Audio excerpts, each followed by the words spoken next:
Ozonics Killerwinds podcast back again. We've got the Nuke, also known as Nick. We got me.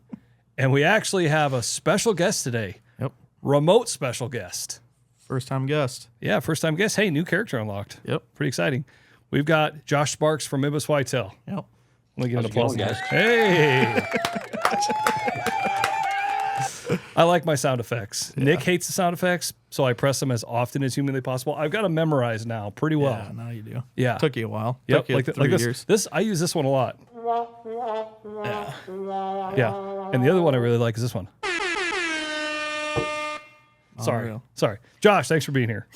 Oh, I love it. It's good energy, good start right there. I Yeah. appreciate you guys having me on. Yeah, no dude. bet. No doubt. Yeah, man, it's really exciting. This has been kind of a long time coming. We had Gavin on at the Iowa Deer Classic. Yep. That was pretty cool. And we had Chad Holmes on very early. That was like our first summer doing podcast, I believe. Yeah, way back. Yep. Yeah, But other than that, you're the third Midwest Whitetail guest on, man. there you go. So Hey, congratulations. I hope I'm not the last. Yeah, I exactly. appreciate you guys Oh, it's taking so, the time to meet with all of us. So yeah, no no, doubt. man, it's super exciting. It's so funny. I think back about that Chad Holmes interview because I got to meet Chad at the Midwest Whitetail events in the summer when he was just one of the guys. Yeah, exactly. You know, and he was just so diehard about Ozonics and just some of his own experiences. That was really fun to get to know him in that way and then to see how he got more involved in Ozonics. For sure. Or got more involved in Midwest Whitetail. Yeah. So that was fun to have him on. Yeah. So I guess you want to get into the main reason while we're having Sure. Josh on. Hey, I said today, I am not leading. I am just sitting here. And I'm not going to say another word That's not good. for like I'm horrible at leading. 10 seconds. Yeah. But what are we I'm just kidding. You go ahead. Yeah, so as you guys know, we started kind of a new video series, Ozonics Films, just kind of some more storytelling type videos, something a little different that we've never really done at Ozonics. And we aired the first one actually last week, and we wanted to have some of our partners do it too. And Midwest Whitetail is going to be the first partner of ours that will be making a video. They already have it created. It looks awesome. Yep. It's going to go live tomorrow. So tomorrow this is going to air on a Monday. That'll go live on Tuesday. But so yeah, we just wanted to have Josh on just to kind of talk about it just a little bit. So yeah, I guess I don't know. I'm just kidding. I'm sorry. I feel like, okay, just for the record, I have 8 buttons. I've already pressed 4 of them. I've only got 4 more to go. Yeah. I'm only going to press them if it's an appropriate time. Yeah. That felt totally appropriate. Yeah. Okay. No, that was a great intro. So we're talking about Midwest Whitetails video. Like Nick said, we are really excited. This whole Ozonics film series is something that's really near and dear to Nick and I. Mm-hmm. It took a ton of planning throughout the winter months and talking to everybody and kind of getting everybody's stamp of approval. And then it took a lot to coordinate with everybody, meaning all the different partners that we're working with to try to and see if they would be willing to get involved. And when this whole thing came about, right off the bat, the partner that I was very adamant that I'm like, this is who I think it would really be awesome if they'd be willing to do one of the first ones. Yeah. Was Midwest Whitetail. Mm-hmm. And I think the big reason for that is because I really enjoy how you guys do such a great job of telling a story. And that's, I think, one of the things like with this film series, it's kind of a different thing. Like obviously Ozonics is a brand, it's a company, it's products, and we're obviously trying to make a living and we're trying to sell a product. Yeah. And so it's always a slippery slope of like advertising, but then also marketing, you know what I mean? And how do you find that like right way of doing it? And one of the cool things about this whole idea is that it's much more focused on really just the marketing side of things and really just even just the hunting side of things. It's trying to give you, the viewer and listener, the customer, a reason to follow along and a reason to want to be a part of it, not during the hunting season, you know? Like I know as a consumer myself, I don't like to be sold to. I'd rather be talked to. Mm-hmm. I'd rather not listen to a sales pitch. I'd rather listen to a story. You know what I'm saying? And so I think that this whole thing for us is kind of a step in that direction. And like I said, we've been lucky enough to see what Midwest Whitetail created. And that's kind of what, Josh, I'm gonna let you jump in here and kind of talk about. The video is called The Land, and it's starring, or the main character of the story is Mike Reed. And I'll let you kind of take it from there, Josh. Yeah, no, I think that where it starts is our initial meeting. You guys talked about the in-depth planning that you did, coming up with concepts and just really, for lack of a better term, making our job very easy. So I'd give a lot of credit to what folks get to watch, to you two. I mean, because we just took an idea and ran with it. You're the ones that actually created the idea. So when you guys suggested, just a general idea about land and what it offers outside of hunting, and I think that was really where my role at Midwest Whitetail has changed over the years massively. But today, I like to look at it as, I get to kind of, for lack of a better term, put my stamp on what projects we do. I don't do as much of the editing anymore. And so, Gavin Katurba, who you guys had on, is a huge part of everything that we do. He's the one that took a mix of what you guys said, then what him and I discussed, and frankly, he's the one who brought it to life. Now, where this project got unique is that we're working with Mike Reed, like you said, when we talked about the land, and somebody who I feel like from a start to finish emulates all the different aspects of what land can provide. Mike Reed was the no-brainer. I mean, we have a lot of team members that I feel like could have made a great version of this film. Yeah. Obviously Owen Riegler, he's somebody who went from Michigan, moved to Iowa, chasing the dream of owning his own property, etc. Zach Rosmus is diehard conservationist who would talk way more about leaving the land naturally improve more than he'd talk about the deer hunting. But where our minds started going of how can you make the most impact to the largest audience, with these films, and how can you just relate to people and inspire? Mike Reed just kept coming back to the forefront of the thought process. And, I was fortunate to get to meet Mike all the way back in 2015. So you start looking at some of the footage in this video.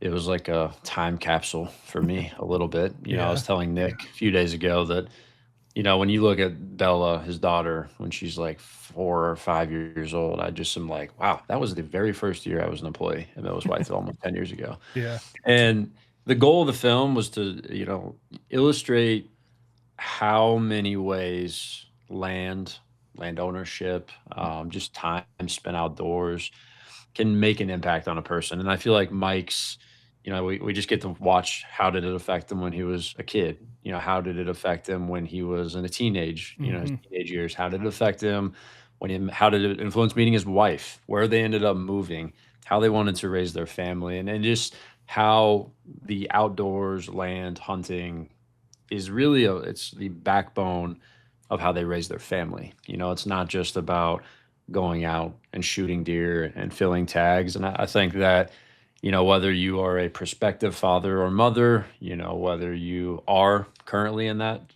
phase of life, or you're, maybe you don't even want kids, you just want to, raise, you want to live your life through the land. I think that this video is going to have something to offer for somebody, and hopefully just inspires them to get off the screen as we do podcasts and cameras and everything.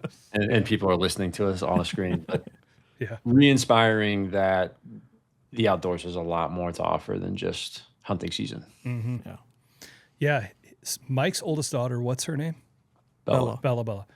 So I got to spend some time with her at the Iowa Deer Classic. Yeah. It's so funny to watch Mike because he's just running around like a crazy man, and he's like got a million people to talk to, and then he'd be here and there. And then he was kind of like, Bella was walking around with him. And then there was one time he got walking off and we just sat and talked for the longest time. Yeah. Like probably 15, 20 minutes. Yeah. And I have 5 kids that are kind of the ages from 4 to 19. Yeah. So I can wiggle my way through a conversation with a teenager, right? Yeah. And when they're not your own, they kind of feel like they're a little bit more engaged. You know? So Bella and I just like sat there and talked for a while, and I was just like asking her every question I could think of. But it was funny to watch the video and to see how it all played out. There was a couple clips of like hero shots with his whole family when those kids were really little. Yeah. And there's pictures of his wife. And wow, Bella looks like his wife. I saw that. I was like, whoa. Like I went back and I was like, whoa, look at that. I mean, she really looks like her mom. Oh, yeah. Yeah, that is just so wild. And to see them when they're so little and being out there and just, I mean, like walking down, even like the part where like walking down the creek bed and then Mike's like, come on, we're going this way. Yeah. And then just like that dad voice, like, okay, Countdown. okay. And then it's like, hey, we're going this way. You know, it's like just that little bit of a tone change. And she's like, ooh, she kind of perks up. And he's like, hey, come on, we got to go this way. Yeah. Well, I want to go this way. No, we're going this way. And it's so funny. I related to that. I feel that with my boy Jed all the time. You know, there's like I mean, if I kept track of all the random questions, Dad, do fox eat chickens? Yeah. You know, do they dig holes? Like what do turtles eat? And it's like all these questions. And then every once in a while it's like, hey bro, we're going this way. Hey man, don't do that. Hey, you can't jump off that ladder. You know, and you have to kind of change the tone and like still be the guiding parent, you know, along the way too. Yeah. I feel like that really came across to me in the videoing and seeing it. And that was really cool for me, Josh, because like we talked about this beforehand.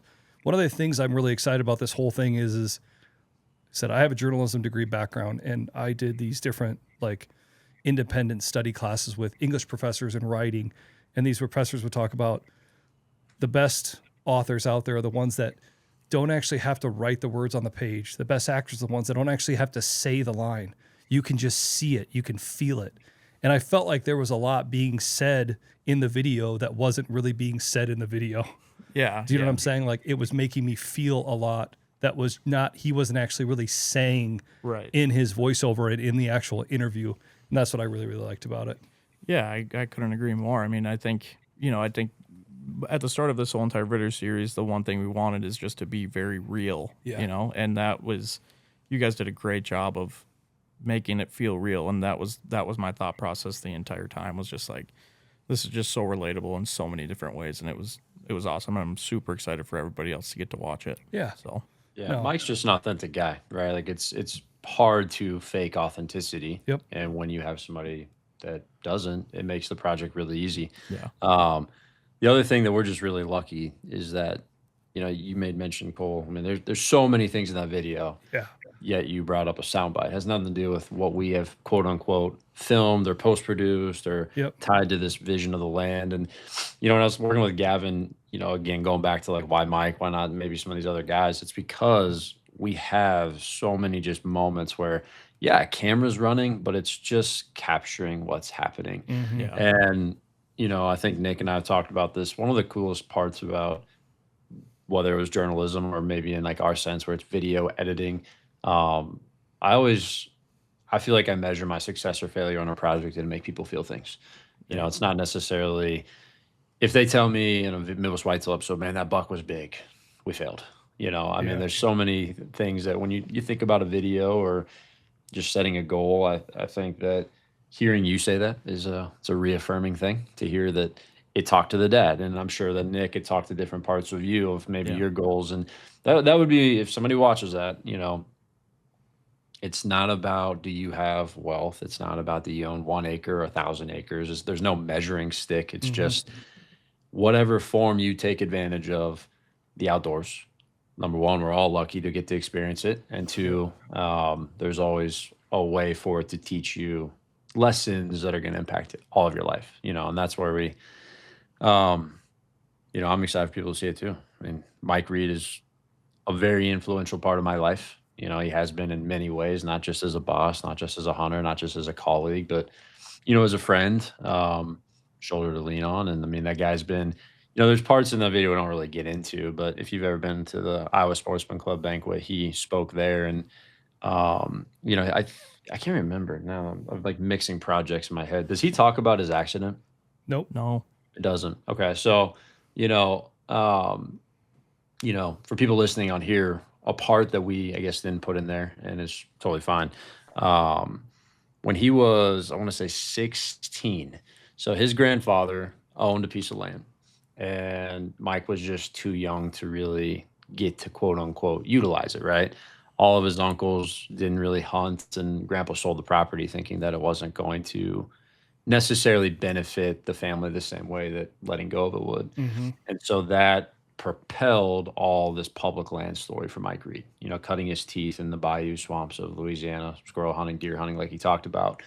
Well, when he was 16, him and his dad they were on a potential lease, you know, looking for that next step of what, just, you don't own it, but it's a place you can do things on and with your friends, family, have a little bit more control. And a, you know, dually truck was coming through one of those roads. Both of them came around a corner. The four-wheeler in front of them locked up the brakes and ended up the mirror on the truck scalped Mike, almost killed him. And point being is, like, obviously a very traumatic event for a teenager, relating it to hunting. And that event really changed the course of his life. You know, not only was he out there for the hunting perspective, but it, you know, as he tells it and talks about it, it's like when he started, you know, number one, got life flighted, you know, rode his first helicopter, and he just remembers how impactful all these people were: nurses, doctors, people who saved his life. Yep. And when he started thinking about, well, what do I want to do with my life, you know, professionally, medicine was at the top of his list because of that experience. And today, when I read people just the must be nice or belittling him because he has built something, it very much frustrates me, because it's like, this guy, to me, emulates the American dream, not quitting, living every day like it's your last, for all the crazy reasons that people don't know about. And then when you look at, like, the other part of this video where he ends it talking about his grandpa, you know what I mean? You talk about just like a full circle moment. You know what I mean? It's so hard to even put into words. But another thing he doesn't talk about is, so when he was at med school, or he was at LSU, I don't know, he was at basically he was a part of student government, and they were doing a cookout in his front yard, tailgating. He got hit by a drunk driver in his front yard.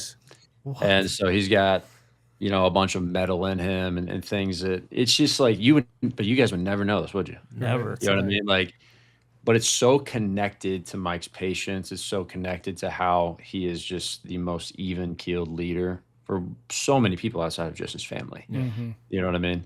And then when you start to think about how's that translate into his just killer instinct, you know, as a deer hunter, Right. there's a lot of layers to it. And so, you know, for us internally, Gavin and I specifically wanted to really make sure that this was an impactful project on Mike. Yeah. And, you know, I really hope everybody else out there enjoys it, but getting to read the tears were shed, you know, from him and Kat watching this is just like, it's one of the more, I've been very fortunate to get to help with a lot of projects over the last 10 years. It'd be hard to say that there was one that meant more than this one. And you guys probably thought this was just like an ask for us, you know what I mean? So I do appreciate that opportunity, and I'm excited for people to get to see a little bit behind the lens, I guess, or the curtain of Mike Reed. Yeah. No doubt. Yep. Mission accomplished. Yeah, that's exactly what we kind of wanted, and that's awesome, and we appreciate it for sure. I mean, that's super cool. I mean, yeah, no, it's all really, really good. Because, like I said, this whole thing, I mean, has been a breath of fresh air for Nick and I, just in general. You know, I mean, Nick knows I'm an idea guy. I've got a million ideas, and then I also just have I really enjoy being creative and always trying to do things. And it's been fun with Nick and I and all this stuff that we get to do with Ozonics. But it was just so fun to be able to extend it in such a way like this, and then to see what they did with everything and to hear all this. It's just really icing on the cake. Oh man, it's just, and again, that's what we're trying to do. It's just trying to just, I don't know. It's like, I don't know. I mean, and maybe this is weird to say, but like I said, I'm 41 years old. I grew up with VHS real tree monster buck videos, right? Yeah. And then it was DVDs, and I had them all stacked, and I would watch them over and over and over. And that had, like, watching that and being entertained by that and just like every little nuance and just following along. And in a way, it's like, I hope people watch these and they're entertained. I hope that maybe it moves them. It makes them think about something in their own life, reflect, just like it did to me. Yeah. You know, and we've kind of gotten that feedback from the first one too. People are like, hey man, like, that's pretty awesome. Like, and so it's been really, really fun. And I'm really, really excited for everybody to see it. Yeah. You Yeah, it's really, really cool. And yeah, that is so crazy. I never knew that, man. That story. An accident like that. Wow. Yeah, and like I said, I never knew he went to LSU until I saw there's a clip in the video. He's walking through with like an LSU shirt on. Yeah. And I was like, oh, okay, that makes sense. Right. Yeah, interesting. Oh. Yeah. No, it's I mean, again, Mike doesn't like, I've never met somebody that has the ability to not let themselves feel like a victim more than Mike Reed in my life. And that's something that I definitely take a lot of inspiration from. But totally side tangent. You were just talking about how, this project's meant a lot to you. And, I always, when I'm thinking about these podcasts, people listening, I think we get into our own world of talking creativity and cameras, and like so many of the things I do end up going down that route. But I think what you guys did here, it's not that like you go in the circle doing the same thing, but there is something, I don't care what the career is. If you're in a career and you feel like you're stuck, it's just try something new. Yeah. That's such a fast way to relight a fire that sometimes I run into it more often than I'd care to admit, but you wonder, am I losing the passion for what I'm doing? Once you find yourself doing it all the time, that chasing of something is maybe not as strong, or maybe it's a little bit harder to find that deep level of getting across the next goal line. And I think it's awesome to watch, how you guys got to wanting to find something new project wise. Yeah. All the work with it, and now probably getting to see it come together. Obviously, I need to watch Erase the Line. I have not gotten the chance to do that yet, but I'll be really, really excited to hear you guys look back on the project in totality. I don't remember when the last one is. I know our next one's in November, but for people out there, no matter the age, finding something new to work on, and just like finding people, more importantly, that want to work on it with you, and having that correct team. I think that that's applicable in anything. Yeah, no doubt. Well, and again, I don't mean to stand on my soapbox when I say this too, but like in this day and age, in Josh, you made a comment about earlier, like when you see people that will kind of like throw shade on certain situations, like, oh, it must be nice. It's like, to me, I feel like there can be so much negativity, and there can be so much divide, Right. And we all have our own opinions and perspectives on so many things, just let alone just in hunting, but even bigger than that. Right. Yeah. But I feel like the whole idea behind this, and with the one that we've done, and like with Midwest Whitetail and everybody's, it's just a way to try to kind of, can we be together on something? Right. Can we just watch this and enjoy this, and can we connect with something? Yeah. And not worry about all that for like 5 minutes. Yeah. Exactly. You know what I'm saying? Yep. I don't know. Exactly. And again, it just so happened that, like I said, it's working out. And so, I'm really excited about it. Yeah. Yeah. No doubt. And like I said, thanks a ton, man. Like I said, it was really, really, it's been fun to go through the process, and it's been really fun and really exciting to watch it. See it come to fruition. Yeah. It's been so fun. And like I said, I understand too. I mean, everybody's got a lot going on, you know, like obviously Mike's got a full-time job, and he's got a whole and family and things that are going on, and to take the time and find the time to square it all away. And like I said, everything that Gavin did and producing it. And like I said, Josh, I know have a big hand in all of that. So I really appreciate it. Yeah. Yeah. It's funny, the day that they shot the, I guess the quote unquote backstory of the spine interview, he had a whole family out. I think Joey's girlfriend, they were all down on the river farm knocking out the entire property's fencing for the bean plots. And I think that he had gotten, the way he was explaining to me, he's like, yeah, no, it was good. Like, I'm glad that all the people were there, because it got to the point where I was like, oh, we got to go shoot this. And they just came back after doing the interviews, and it was like, they had actually gotten things done correctly. He's got 5 kids out there, earning it. And That's funny. it just, again, he's telling me a story, and it's like, for me, I've a lot of times we have these episodes, and the kids are out there shooting bucks, and we have grown men being like, this isn't hunting, this isn't real. And it's like, man, if only you knew how many lessons and just intentional parenting that Kat and Mike had done. Yeah.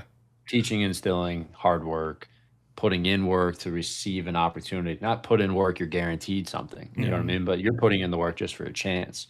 And as you got to probably experience, I mean, Bella's a very, very, she's just a perceptive, can hold a conversation with a stranger. You know what I mean? Like, I am in no way in a position to like cast any stones about parenting, but I can tell you that when I look at how Mike's kids interact with me at their ages versus maybe some other folks that I know, you can certainly tell that the parenting is not based on screens. It's not based on rewarding negative behavior. No different. It was funny. My favorite part of the video was the countdown. Same exact spot you were talking about, Cole. Yeah. But it's when Mike's like, 1, Yeah. That's it. Yeah. 2. Yeah. I was like, man, I remember that. Oh, yeah. I heard that a lot. Oh, You know, Yeah. the kid in me, I expect that a lot of people will get to that point and be like, and then there. hopefully it reminds them, like why we wanted that spot in there when Gavin and I talked about it. Because that's the other thing, and Nick, there's a million combinations of what you can create. And whether you pick and choose this soundbite or that soundbite completely can renew or excuse me, completely direct how somebody feels. And when we came across that soundbite, and again, credit to Gavin for finding it. For me, I was like, dude, that is so important, not because it's funny, but because chances are every one of us is going to hear that, think about it, laugh about it, and then we're going to think about the person who said it. Yeah. And chances are that person is going to be an important person to you. 100%. Doesn't matter whether you were hunting or you were at the house doing things you weren't supposed to do or you're testing limits, but it's going to be a parent, a grandparent, a mentor, and just keeping people attentive, to that emotional side throughout that video was really important. For sure. Yep. That's pretty awesome. But yeah, you talked a little bit there about when Mike shot this. They were doing some summer work. What have you been up to? You've been doing any summer work or? Yeah, no, not as much as I'd like to, but that's this time of year for me personally is very production heavy. Yeah. I just came off of turkey season, living the life, right? Like I went to many, many states and got to live out of the truck and hunt with a lot of my friends. And, so for me, there's 2/3 of the year that are very important to me. Hunting seasons, off season, I sacrifice more time in the, on the computer, and that's totally fine. We're in chasing November timeframe, but I have been trying my best to be attentive to certain tasks that need to be done out the property. The main piece I hunt right now, it's a permission property. It's about, anytime I go out there one way, we're looking at, it's an hour and 20 minutes without I don't have any traffic. So I need to be more, I try to be more, I guess, effective when I go down there. I don't want to just go down there and do one thing. I wish I lived closer, but that's just part of it. And more importantly, I'm just thankful to have it to hunt. It is a place where, last year we didn't really do a whole lot, quote unquote, off season project wise. One, because I never hunted it and didn't know what I wanted to do. And two, it's important to note that it's a buddy that's letting me hunt with him. Oh, okay. He lives even further away than I do. And so, the goal of hunting out there is to improve it. And it's just looking it up on Ozonics. It's 124 acres. So I'd say, 80% of that's hardwoods. So we have a limited amount of space to quote unquote do food plots or anything of that nature. And after, roughly a full year on it right now, ironically, this morning just got 2 bean plots put in. So that was the first time we've ever had any sort of ag on it. And then I'm going to go over tomorrow, do clover. And so what have I been doing out there? It's not very much. What I did to prepare for those bean plots in shed season, we burned them. Just me and Aiden went out there with drip torches and got that done. And then, we shed hunted it, did not find very many sheds. Ironically, we found basically 2 sheds that mattered. So this is a buck that was out there. Oh yeah. He's a cool deer. And, I am guessing him to be 4. I don't obviously fully know that. But it's a stud. Ironically, the other antler we found was him. Oh, no way. Well, that's awesome. So, he was a deer that showed up late October is when it looked like we started to get him. Yeah. There's a photo of him in like the early middle part. So he wasn't too far, but he definitely route ranged on there. And then into late season, he was probably the most consistent deer. So this property is awesome. It's a great rut property. It holds a lot of deer in the summer, but when you get to hunting season, there's not a lot of deer living on it. There's a lot of deer walking through it. And so I've been, talking with my buddy, I'm very hesitant to put the time and money into a bunch of food that I think my prediction right now is we're going to be feeding a lot of deer at night, Yeah. which is okay. Because what this property needs more than anything is it needs enhancement into the acres in the woods. It's just tons of invasives. And right now, like I said, it's holding deer. It's got a ton of native forage. And on the south side, there's a very large, it's like 16-acre alfalfa field. So right now it's perfect. You know what I mean? The one thing it lacks is a super consistent clean water source, but there are ponds on the property. And so, when you guys ask me, what have you been doing? There's a lot of, really, I've just been trying to imagine in my head going into the off season of 2027, what do we want to do? And yeah, so we ended up doing the beans though, because frankly, hopefully you hear me say this, and I can never say it enough. Just people to thank. My buddy Lee had 3-ish acres of leftover beans. He's like, "Hey, you want these?" And I'm like, "Yeah, why not? Oh, that's Let's nice. do some of them." And then, I was talking to Owen about what I was going to go do, which was I was going to disc and then broadcast and call it back in. Didn't expect it to do extremely well. But it's like, I'm not going to not take free beans. Might as well try it. It might surprise me what these beans do. If I've looked at anything, watching Mike, watching Owen, all the guys, food makes a difference, period.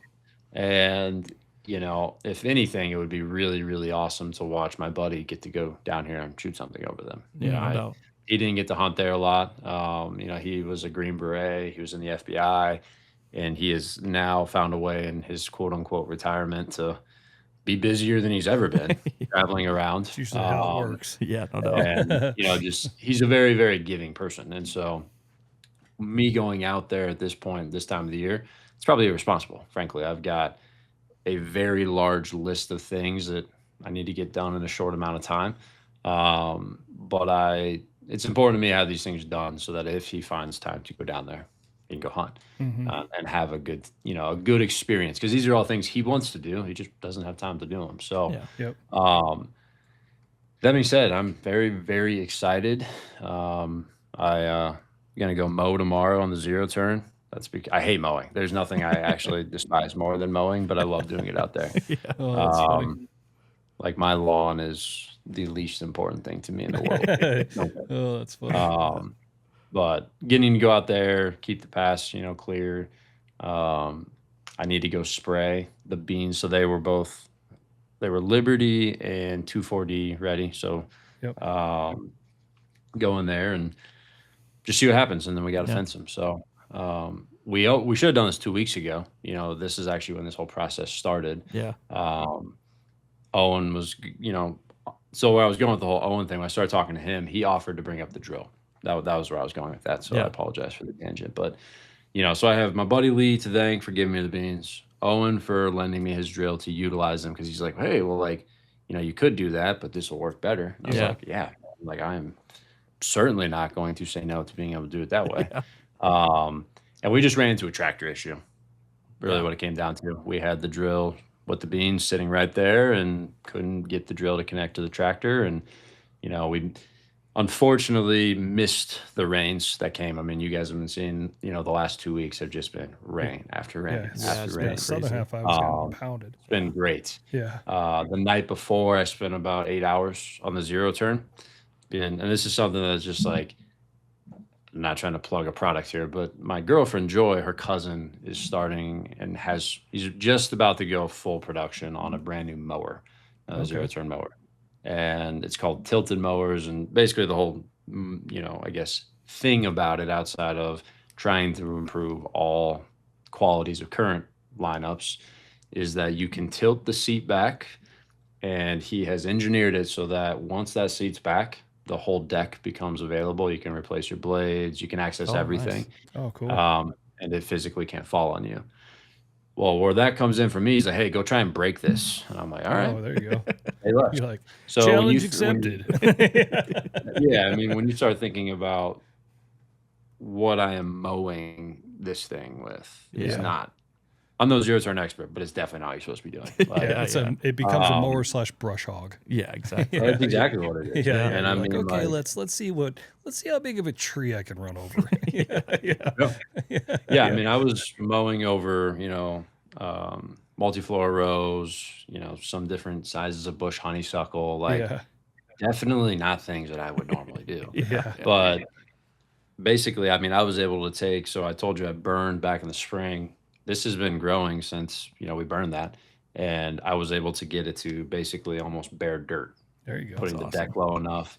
And the reason why I wanted to do that and why it took 8 hours to mow these spots was because I got them mowed. That went really smooth, but then I had to get the thatch off. So I just did circle after circle after circle after circle to get the, vegetation off the field, because I didn't want to come through spraying and just be spraying on top of, dead Right. grass. So do what we can. And, it's a lot of fun being out there. And, I've really tried working on not getting frustrated when things go wrong. That's something that if you talk to Gavin, I am like, it's supposed to be like this. And I've had to really just relax and understand that that's not how life works. And Right. I'm just really thankful today. It's funny, like I'm literally looking at the trail cam photos right now on the Cuddy link just came through of Devin and Owen's tractor giving me the peace sign on the camera, and it's like, that's something that with Midwest Whitetail, man, like I'm so thankful that we all get to do this together, in different ways. Everybody's always seems to be willing to lend a helping hand, and that's a long tractor ride for those boys. It wasn't like it was right down the street. So Yeah, yeah, that's what I'm doing in the deer woods, and then Chasing November is the other main focus. Internship, summer meeting comes in a few weeks, and just everybody else is on vacation right now, so I'm, pretty much the only Plugging one in away. the office. So. Yep. Which is good. They need to go take vacations. They work their tails off the rest of the year. So Right. get out of here. Don't talk to me. I don't want to talk to you. Actually enjoy it. Yeah. I hear you on that. Yeah. No, it's funny you talk about, kind of, hunting at a place that's a little bit further away. Cole and I are in kind of the exact same boat, and so we've been doing the same thing. It's like, if we're going to take a weekend to go do something, we're going to do as much as we can.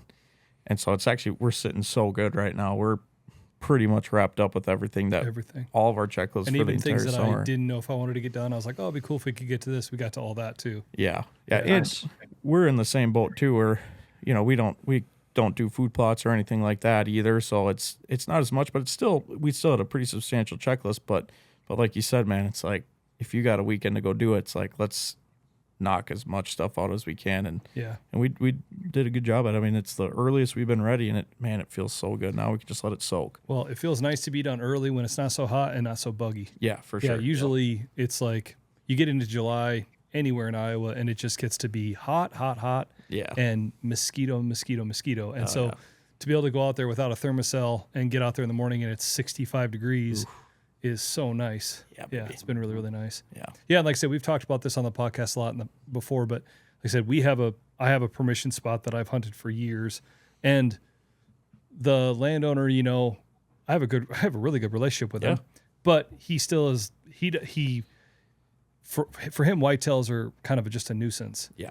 He looks at the property as, I'm trying to farm this. This is how I make a living. Deer eat my corn. Deer eat my beans. So shoot them all, and so when it comes to like timber stand improvement or food plots, like those things aren't in his vocabulary. No. He won't even like entertain that. No. And it's fine. Like I Yeah. get it. You know what I mean? And so that's just not on our radar. Right. Never has been. And so the things that I get to try to do, and that does kind of mean that we have to just kind of work with what we've got. Yeah, You know what I for mean? sure. Like there is a ton of opportunity. Like, oh wow, we could cut something in over here. We could do this over here, man. If this part of this field never grows very good, we could cut that off and make this alfalfa or all these things, but it's just not the way it is. Yeah. And so you just try to do what you can do. Yeah. And we've been really fortunate this summer. Like I said, we're way ahead of schedule for us than where we usually are. Yeah. Yep. Josh, Managing expectations with the landowners, I think, a huge thing. Yeah. Like that's something that I've had to learn, that getting to be around at the quote unquote most elite level of dedication. I use that very intentionally, dedication, right? Like Yeah. I could make more time to go to the property and get things done, because then I would sacrifice other things that I do in my free time. It's not like I sit at this computer 24/7. Yep. But, just a particular phase of life I find myself in I just turned 30. I don't really, 10 years ago when I was doing this, I would not have cared if my girlfriend said, no, we're going to do this on Saturday.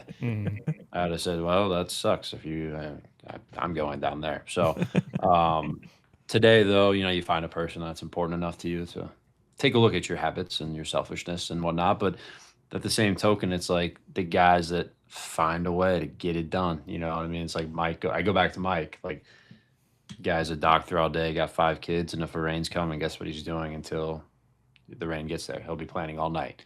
You know what I mean? So you do have to give credit where credit is due to the people that have a lot come fall, because it didn't just pop up. And no matter whether that's food plots or things that you guys are doing, I think it's just really reflective of, like, when you see a guy successful each year, it's not the size of his buck, not the size of the antlers or the age or anything, but it's like the guys that set a goal and accomplish it each year typically pay attention to the details and find a way to get the things done that need to be done. So hopefully that's what translates for you guys. Yeah. I mean, I feel like there's a saying that I don't know, I heard this when I was a kid and I've just always said it. And I think it really applies to deer work in the off season and just season preparation. The harder you work, the luckier you get. Right. Yeah. I mean, I like that. The harder you work, the luckier you get. A lot of people see some of these guys in Midwest Whitetail that year after year after year, dirt nap, big deer. Yeah. And they're like, oh man.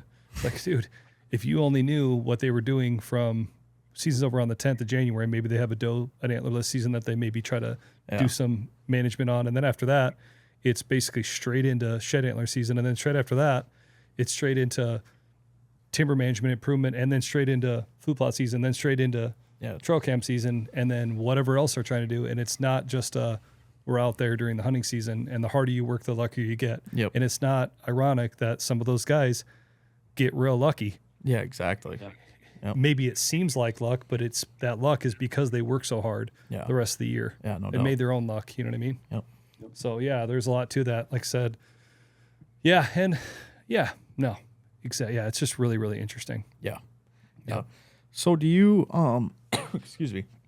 So you got that one spot that's a little bit further away. Do you find yourself bouncing around to like public spots or anything like that, or Yeah, absolutely. Yeah. I mean, last year I didn't necessarily. Yeah. One, because I had a good buck to hunt, and two, even if I wouldn't have had bucks to hunt necessarily, I think I would have stuck to my guns of, like, I didn't really do a whole lot of food plots last year. You have all these ideas. I'm looking at a map. The way I hunted last year was based on I wanted to see how deer use the property. Let's learn everything that they do naturally, and then let's pivot off that, opposed to go make a bunch of changes. Yeah. And you know what I mean? I don't know. It's a strategy that people I respect have followed. It's easier to make good decisions, find the right tree, find the right access, etc. So that's what I would have done last year. But yeah, historically, and I mean, I've definitely, I think, scouted more public land off season than I've done anything else, because frankly, I just don't always want to have to drive an hour and a half one way. Yeah. That does exactly. get 3 hours is a lot of valuable time over the course of a 90-day window that happens to be our busiest. You know what I mean? Right. And so we happen to live in Iowa, where numerically, we do not have the highest number, but luckily that offsets with the amount of hunters.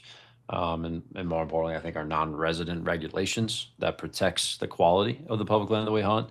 So we are very, very fortunate. It's like, and I'm sure you guys hear this too, but guys complain about the public land pressure in Iowa, and I'm like, brother, go to a different state. We Right. have it very, very good.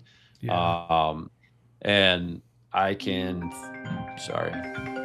think of a lot of years where my best chance at a big deer was on public land. Mm-hmm. I feel like that in every year I go into the woods that I could go hunt public and have a good chance at a really good buck.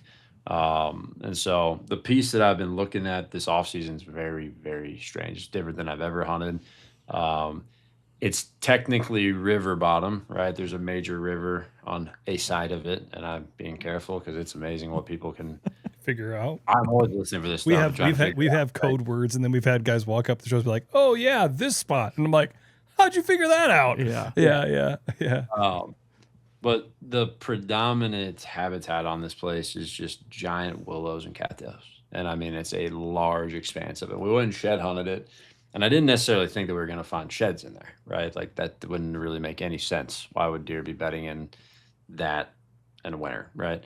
But I was like, let's go see what it shows us because when I looked on the map, I mean, it is just trails. When you look at like satellite imagery, Yeah. Yep.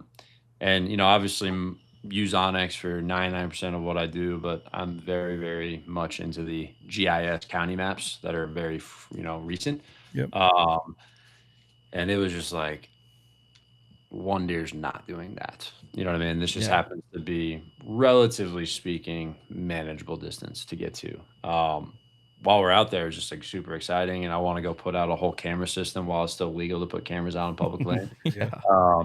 But it's just like I don't know how we're gonna hunt it. And more importantly, I have no idea how we're gonna film it. I mean, it's like eye level, you can't see anything. It's Yeah. just highways through it. And when you start looking at it, it's like clusters of willows and then grasses and cattails. And you can tell, at least in my head, it's like I've got all this like, oh wow, well, buck could cruise this side. They've got to be playing these winds so much because they can't see. Right. It's not like walking through a hardwoods where they can go see, deer bedded on different knobs or whatnot.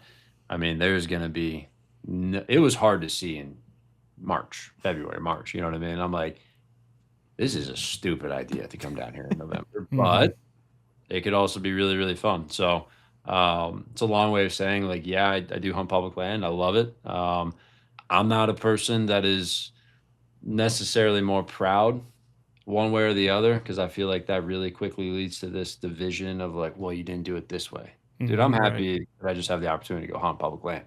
And I'm happy I have the opportunity to hunt public or private land. If I own land someday, I'm going to be really, really happy because it means that I accomplished a goal I've set for myself. So I guess what I'm just trying to say there is like, they're all really cool chases and accomplishments in their own way. And, I don't certainly claim to be this or that. Yeah. I'm just a lucky deer hunter who lives in Iowa and has access to quality acres. Yeah, no doubt. A lot of people don't. So Yeah, no, it's interesting when you talk about like those marshes and river bottom type stuff. Like Nick and I have talked about this. It's funny, kind of before LiDAR maps kind of hit the real, like everybody's conversation years ago, that was always my thing is just LiDAR maps, especially when you look at those marshes and just find the LiDAR map especially will just show you where the high spots are. And those deer know where those high spots are. Yeah. And a high spot could be a foot higher than the water line, but they know where those are. And then you lay over an aerial photo on top of it and you can start to really see, okay, this makes sense. It's crazy that just what deer will live in. I was on family vacation last week and I ran into a guy that it's been a long time since we've seen each other.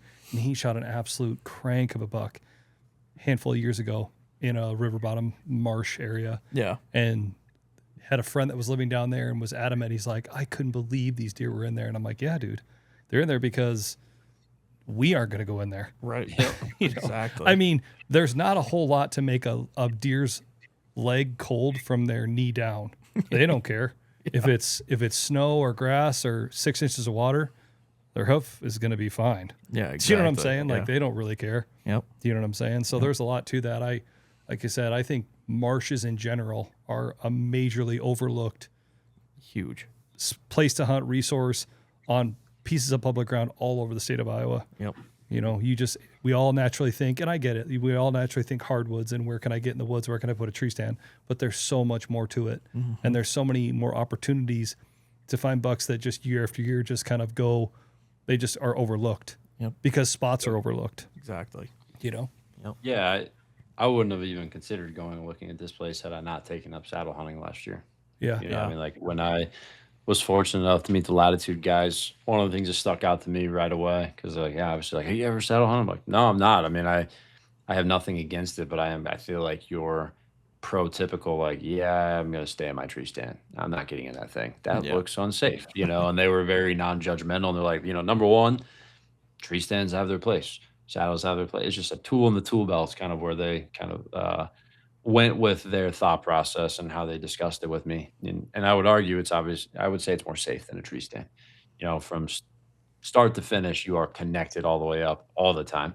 Um, versus, tree stand, there's, in theory, if you do it correctly, the way you should never not be connected. But Yeah. that's another tangent that I won't go on today. Tree stand safety, very important. Yeah. Don't skip a step. Nick knows how much I am into my lifelines. How Yeah. many extra lifelines do I have in a tote right now? Oh my gosh.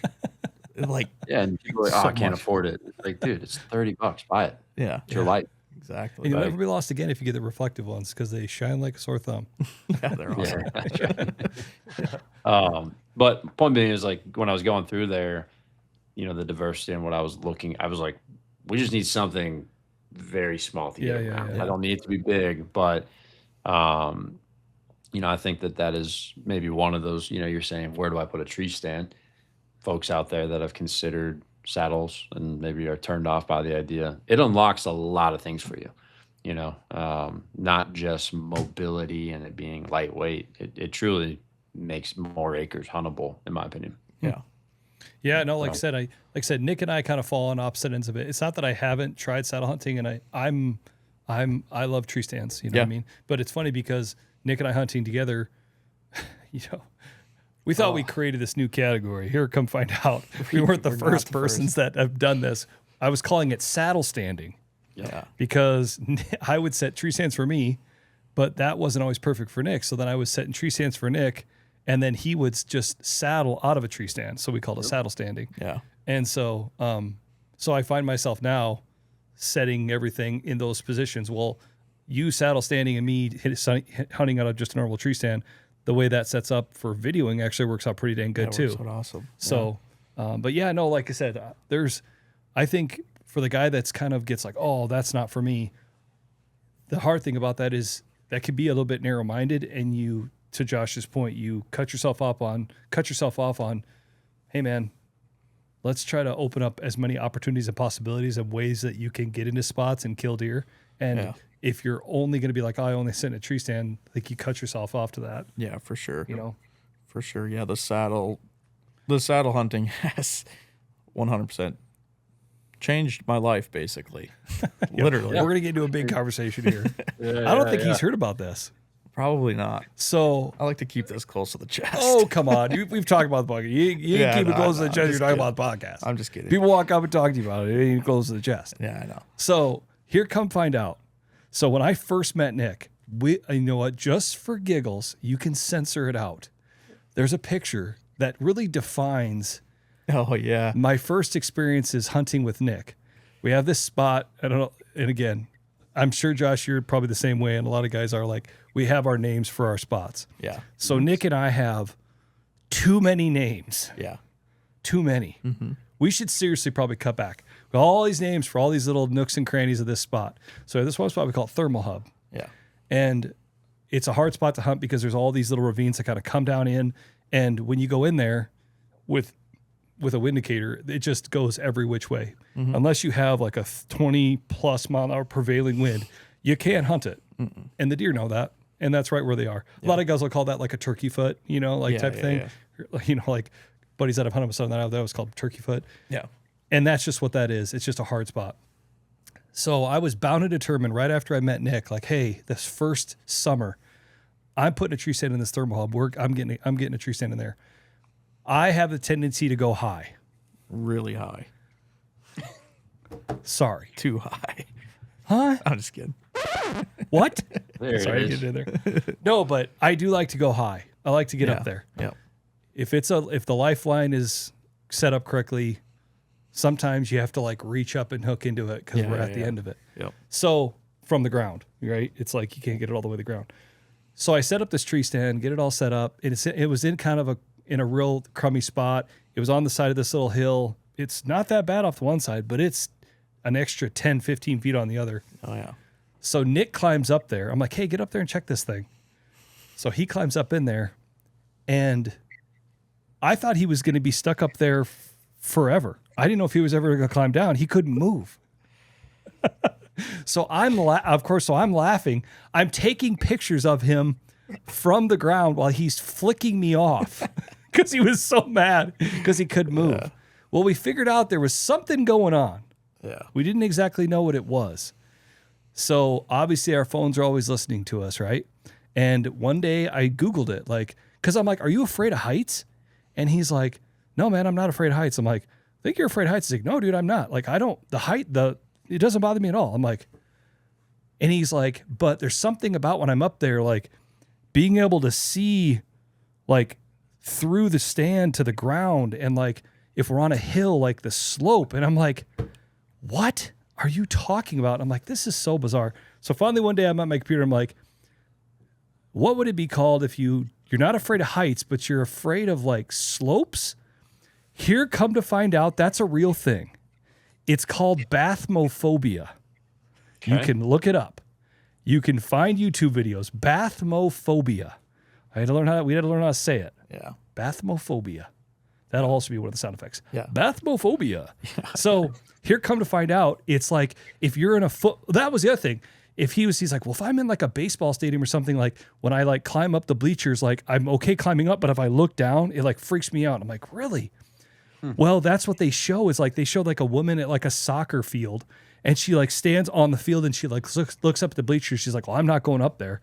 And then they go to the top and she's like just mortified. She's just frozen. She can't get herself to walk down the steps because she's afraid of the slope. Yep. So that's what Nick has. Yep. So after all that, and it's just dumb of me because I hunted when I was at Midwest Whitetail, I hunted out a saddle the entire year with Gavin. Which you're connected super in. And feel way safer. And the bathmophobia never flared. No. It never flared. No. And so then started hunting with the saddle again, and all of it just went right away. Now, Now I'm just totally really fine. Interesting. Now I'm totally fine with it. The saddle is just, I totally agree with you. I feel 10 times safer in a saddle. Just constant pressure. Like, it's so wild. Last year, like I mentioned, was the first time I've ever saddle hunted. November 1st was our first time the whole year I'd hunt out a tree stand. And I was like, oh, dude, I'm so excited. Let's get in one of these. I was just like nervous the whole time. Really? Yeah. For no reason. Like I literally was just like, I felt like it was just like fall. I was like, what is wrong with me? I've done this my entire life. Yeah. And I was like, yeah, so I don't like this as much, like, and this is a stand where I'm in a, safe line the whole way up. I've never disconnected, but it's such a different feeling of how my body has tension on it. And so I just constantly feel like I was falling off the thing. And then eventually I settled in, obviously. Like the first year I stepped out, I was like back in it. Yeah. But the whole way up until that point, I was like thinking about, I was like, I don't know that I want to hunt out tree stands again. So interesting. That's just kind of the opposite side of it. Like, I don't feel like I have necessarily any one way or the other feeling, but I definitely felt like I like the saddle more. Interesting. It's funny that what he's explaining is exactly how I feel. Like you just feel unsure of, like me personally, I feel unsure about every single movement if I'm just in a regular harness and where this guy, he'll be putting on bibs up in the stand while he's still. I'm tied in. I've got my harness on. Yeah. But I'll be like, I'll leave because I like to go in light, so I'll just have on like what I'm wearing now, literally, and then I don't even like to put it on when on the ground. I'll wait till I get up there, hook my bag up. I've got my harness on and I'm connected on the lifeline or the strap on the tree, and then I'll kind of like balance on one foot and like put my bibs on, and then go to the other foot and like put my bibs on. And he gets all mad at me because I kind of like monkey around up there like a lot. Oh, I don't get mad. I'm just like, how are you doing this? I used to do the same thing, man. Yeah, but it's funny because it's not that I don't. It's like fire or electricity. I know enough about both of those things not to mess with them. And when it comes to tree stands, I'm respectful. Yeah, for sure. And first to admit, I never wore a harness until I was married. So that's before that, when I was a teenager and in my 20s, dude, I used to sleep in the tree stand without a harness on. I would just lean back against the tree. I mean, he knows. I would lean back, I'd close my eyes, and I would just sit there, and I would sleep. God, dude, and I would set stands. I would do all of it. I'd set stands, take them down. Didn't matter what time of year. I'd put my clothes on without a harness on up there. I did all of it. I never thought twice above it. And I know a lot of guys that still do that. Yeah. I mean, the guy that I'm talking about, that I was like, hey, if we're gonna be doing this together, like, you need to put a harness on. And there's a lot of guys still to this day that don't. Yeah. But it's crazy. Once I had kids, that was the first thing. Kind of feel like you feel the life flash before your eyes. I'm like, oh man, I'm responsible for more than just me now. Right. So that does it for me, where I still am very respectful. The only other time I never feel nervous ever, or have any of the thoughts that you're describing of like I'm like, the spatial, like, man, I feel like I'm just hanging off this thing. The only other time I feel a bit nervous is when it gets really cold. Yeah. When it gets really cold, I don't want to be up there. Yeah. I'll get up there, but I can tell that hangry feeling, that itchy, like, this is stupid. What am I doing? Oh, I want to be up here right now. Like, that feeling, I get that when it's cold. Yeah, for sure. And I'm like, okay, let's get on the ground. Before the November 1st hunt in 2025, there was 2 other times in my entire life that I can remember. And that's why I think it was so shocking to me, is I'm like, it's not clicking logically why I'm feeling this way, but it's like physically what I'm feeling. But the only other person, bringing up Mike Greed again, that I've ever felt like, what is this? So the stand was like, I don't know, 25-ish feet, which is not like super high, for us. But it was the back when I looked down was like another 50 feet into the creek. Ooh, so I felt like I'm like 7. I'm like, holy smokes. It's not like 25 feet. It's like 25 feet in front of you. And when we look back, it was like, yeah, I die if I probably die in these but I'm definitely dying there. And then it was New Year's Eve of 2017. I was with Jared Mills on the river farm the first year that the guys had it. And it was so cold when we got in the tree and, we're sitting through the hunt. We're all like, dude, we're hard. We're going to sit through here. You got to the point I looked at Jared. I was like, can you feel your hands? Because like, if we get down right now, I can't get down. Yeah. Like, I can't do what I need to do. And I'm like moving. I was like, this is unsafe. Yeah. This is dumb. And so that was probably the only other time. Like, I remember we got down. We were like, yeah, this is stupid. This is probably unsafe. Well, so I have that rule. I have that rule of thumb in lots of situations. Ask yourself, is this stupid? And if the answer is, yeah, this is stupid, then just don't do it. Yeah, exactly. Seriously. When I go to Alaska, there's every year, is this stupid? Because this kind of seems stupid. Yeah, this is stupid. We need to go that way. This is stupid. I'm up here. Why am I doing this? Scott Elrod told me that. I already knew that saying, but he's like, the saying, don't do anything stupid. And I was like, no, I know. I'm telling you, if it's stupid, don't do it. Yeah, it's funny. The tree stand that I always think of, that, like you're talking about, that 25 and off one side, 70 off the other. The spot that I'll never forget, I was in Kansas on a videoed hunt, and I was the videographer. And there was like a 2-track along this river, and just the way the wind was going to be that day and everything else, like the outfitter's like, oh yeah, you guys can go in and set stands if you want or do whatever you needed. And where we needed to be for the wind. We ended up right between the 2-track and the river on the riverbank. But the tree was like, it was like 20 to 25 up. And then it kind of like made this like weird S. But the way it worked, the hunter stand was, so like if I'm looking, if I'm standing at the river and if I'm standing at the river looking at the land and the land is noon, his stand was going to be at 9. My stand was going to be at 6, which meant my stand and the way the tree leaned, I was 25 feet up, completely over water. Yeah. Flowing. Dude, so I'm looking down and I'm like, and there's no land, dude. It's just river. And you want to talk about a mind blow? I'm like, I told the guy, I was like, bro, I can't handle this. He's like, what? Yeah. I'm like, there's no land below me. It's just water. Like, look, it's just, we're literally over the river. I'm like, jeez. I'm thinking in my mind, this tree's going to fall. I'm tied in. And it was a big tree, but I'm like, bro, no. And you're like, this is what we got to do. I'm like, oh my gosh. So there I was. And I just pretended. So I'm like, only thing I ended up doing is I just looked at the land the whole time, turned around, I just looked at the woods. I never looked down, and I just pretended like it wasn't there. But it was just right below me the whole time. That was and then my thought is, if I drop anything out of this camera equipment falls, it's gondo. Yeah, exactly. We ain't getting it back. I told him, I said, hey bro, if they drop anything, like it ain't gonna just boop, oh, it's down in the leaves. Like it's not the bottom of the river. I'm just telling you. He's like, oh, it's fine. I'm like, okay. Yeah, exactly. Yeah, it was bad. Crazy. Yeah, terrible. Yeah. Man. But yeah, your bathmophobia does good. And I will tell you, I will say, you've done really, really gotten a lot better. Even this year, last year we went out and took stuff off public land. Like usually, we just kind of stick together like, oh, let's just not do anything stupid. But we kind of went our separate ways. And this year it's like, hey, go over there and take all that down, and I'll be over here doing my thing. And you did all of it. Yeah. You get better. Yep. Getting better. Yep. Now we did Area 51. I had you climb up in my stand. That's like a couple feet above yours. And you're a little bit like, oh, I don't know about this. Yeah, that one was a little hairy. I didn't have my saddle with me. So. Yeah, you were just at Dorset normal harness. Yeah, but Yeah. we're good. We're getting better. Yeah. But hey, listen, bathmophobia is a real thing. It's something to talk about because you know what? Somebody listening and they don't know what's going on. They may have bathmophobia too. so far, I have never heard of that before. Hey, I was just gonna say, it's worth a Google. I was just gonna say, so far, out of all these podcasts, and we've talked about this a decent bit, I've never had anybody else say that they've ever heard of it or anything. I know. But hey, you know what? That's A-okay, dude. Yep. Hey, it doesn't matter if it's 1 or 100. It's someone. Yep.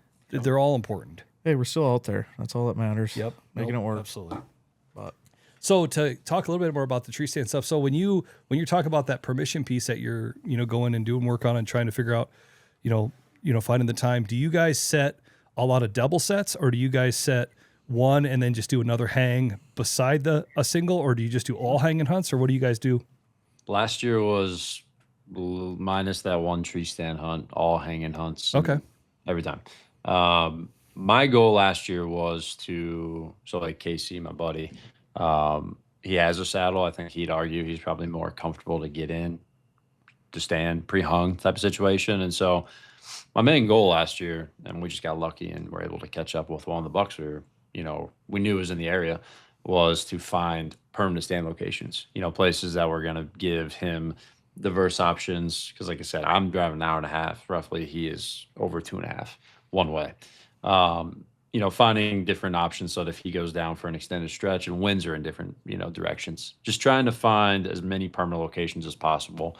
For me, the saddles were incredibly helpful to not, it's amazing. Like, I mean, I think about back to when I was just starting all this, again, with Jared in 2015, that's when I hunted with Jared, hunted with Mike, and we hang and hunted often. And back then it was like, the Muddy Outfitter stands and lone wolves, and it's like, holy crap, these things are light as air, Yeah. And now it's like, no, they're really not. Like, going in with a saddle, it's crazy to think that like the saddle and the sticks that we use today are lighter.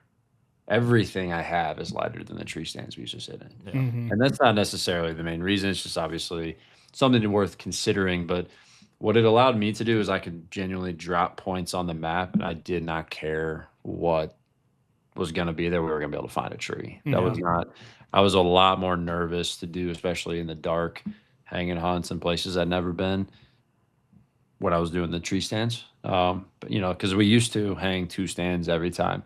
It's been a long while since I've hunted a place where they were pre-hung, frankly, consistently, I should say. And so it is last year, both of us were in the saddles.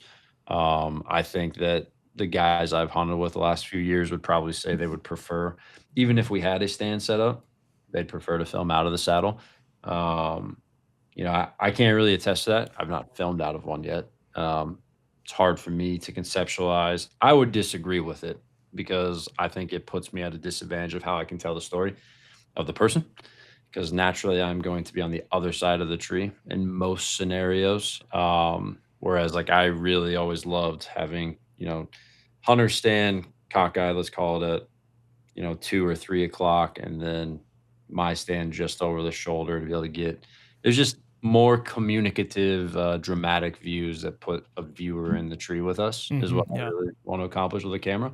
And this year we were running into problems with that because it's like, for me to have the space needed to shoot, I could not have him in those angles for me. And when you get, multiple ropes going across, so there's some disadvantage from that perspective. The other thing is a right-handed shooter.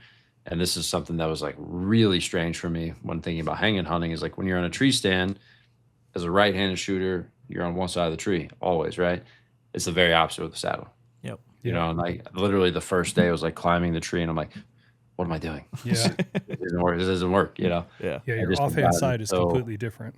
habitual. So I don't know. It's certainly, and I'm like not saying don't have tree stands. I mean, at the end of the day, like I still think I would prefer to be able to walk to a set, hook into my safe line, and climb up it every Yeah. time.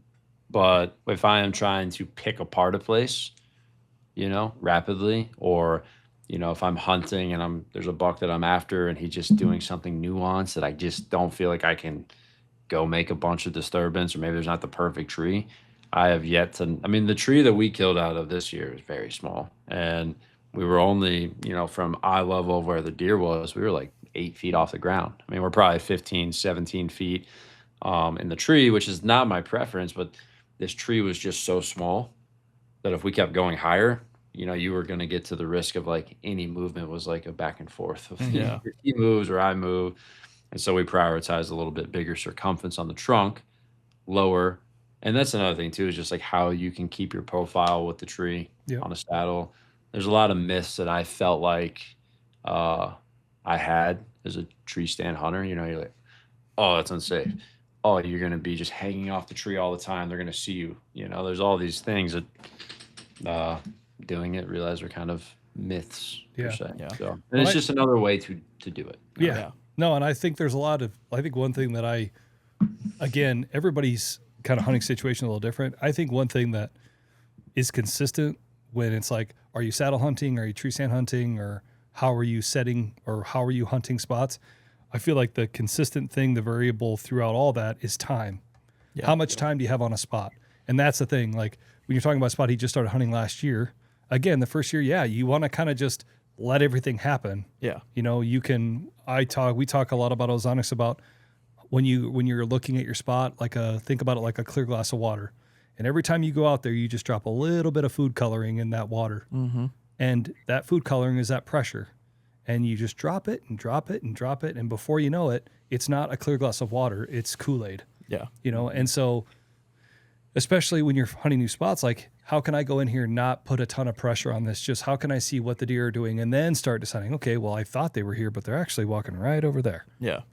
Now like where I'm at, I've been hunting that for 10 plus years, so I've got a pretty good handle on like where, and these are the trails. This is this changed a little bit from last year, but pretty consistently to know if something would happen and I would lose it and all of a sudden I'm back to public land or whatever, or just an entirely new spot. I feel like, would I go and just hang a bunch of stands? No, I would probably hang a couple. Yeah. But I would lend myself to think about saddle hunting, or again, I guess I'm a little bit older before saddles. I mean, I guess before saddles really made their big comeback, right? I loved hunting out of a climber. Yeah. For the same reason, just being able to look at a map and go, I don't care the wind. And this is pre-Ozonics too for me, was just like, I was in college, like, okay, I'm going to go hunt here today. Right. Because I could get in a tree. Didn't mean I was going to be 30 feet. I may only be 10 feet, maybe 8 feet or whatever that might be. But a climber kind of opened up that possibility and opportunity. Yeah. So I feel like the consistent variable is time. The more time you have in a spot, the more time you have figured out, then you start to really hone in on, okay, this is where I want to be. This is where I want to be. Because, one thing that like when we go to the shows, you hear a lot of guys talk about hanging hunts, and whether it's hanging hunts with just tree stands or climbing up in a saddle, is just, you got to try to be quiet. You know what I mean? Yep. And it's hard to beat a set that's already set to just quietly climb up, step on the tree stand, and you're good to go. You know what I mean? Yeah. Like you figure out ways to quiet things down and just take your time and not get sweated up and everything else. But so I think the time variable is the thing that as you hunt a spot more and more and more, you kind of start to figure it out and things change. Yeah. No doubt. Yeah, a few things come to my mind, which is what everything you just said was. One, you mentioned the climber. I think one thing that people who are wanting to get into saddle hunting, that I would encourage them to do it this time of the year. Do not wait till September and October. Right. You can figure out how to hang a saddle. It's the shooting out of a saddle has nothing similar to hunting out of a tree stand. I think that, when you switch from climber to ladder or hang on, your, tether and how things were all set up, very, very consistent. So I think that is one thing that, had I not had friends or, obviously with Latitude, I have a relationship, they were able to give me the do not do this and you need to go do this. Shooting is the one thing that I think, had I not had people in my life, I probably would have got out there and been like, whoa, Where do I Yeah. set this rope at? How do I get the Yeah. pressure that I'm used to? Yeah. And then the other thing you were talking about, just like with the idea of like mobile hunting that property this year, obviously I saw you guys did the guys from Cuddy Back did a giveaway with them. Yep. Cuddy Link is awesome. You can do up to 24 cameras and one cell plan, and we had all these eyes out there. And every time that I'd go out there, in a new spot with this mobile mindset, you realize you're like, yeah, I need about 10,000 cameras to capture this one spot. It's just one property because it's like we have I've so many years, or I talked to buddies like, no, I got a camera down there. He ain't down there. There's nothing happening down there, and it's like, man, I can't imagine if I was running 5 cameras, let alone 24 on a place, right? And you cannot beat, as you were saying, Cole, like the time out there. And I feel like if you can add a mobile element, especially in the beginning of learning a place, like you can certainly learn a lot. Now, obviously, having one thing, like for me, I'm always like jaded to is I'm very blessed, like I said, and selfish. I get to hunt a lot. I mean, that's something that I don't take for granted. And I'm very lucky that in some ways, hunting is certainly not my job. I will never claim that, but it's probably as close to it as possible, right? And so I think that even for guys that have limited amounts of time, that mobile ability is just huge. It's a huge addition to the playbook, and you can do it safely. And if you don't know how to do it, watching hunting shows is it's a good way to get inspired, I think. But like, surely there's somebody that knows, or go to your local state trade show and just go find a company that specializes. I know different than people come to you guys for talking scent control or scent elimination. Yeah. We live in such a cool world where resources are right there, and there's so many willing people to help that there's no better time than today to go seek those people out. Go to your pro shop. You know what I mean? Mobile hunters, Facebook groups. There's just so many different things that I realize what our best resources, the people we have. There's never a question I couldn't make a phone call in hunting and have an expert answer it for me. Yeah. I am not an expert in hunting in anything. I know a lot of people, and I'm fortunate to have them, that have that experience. So, Yep. Yeah, no, it's interesting because, like I said, I mean, we talk about this a lot at the shows with Ozonics, hunting the right way. A lot of guys hunt the right stand on the right day on the right wind. And that's, and a lot of guys were taught that, men and women were taught that from their dads and their grandpas, and their dads taught them that way. You hunt the right stand on the right day on the right wind. It doesn't always work out that way. Yeah. It's not about hunting the right way. It's about hunting right now. Right. Like Josh is talking about, really fortunate that he gets to hunt a lot of the season. That's not most people. Most people have day jobs. Most people work 5, 6, 7 days a week. Heck, if you live in Pennsylvania, you hunt 5 days a week, you can only hunt on Saturday. Yeah, exactly. Have fun with that. Yeah. How they haven't stormed the Capitol and literally like demanded the change. I just don't know how I could do it. I couldn't do it. Yeah. Living there, work 5 days a week.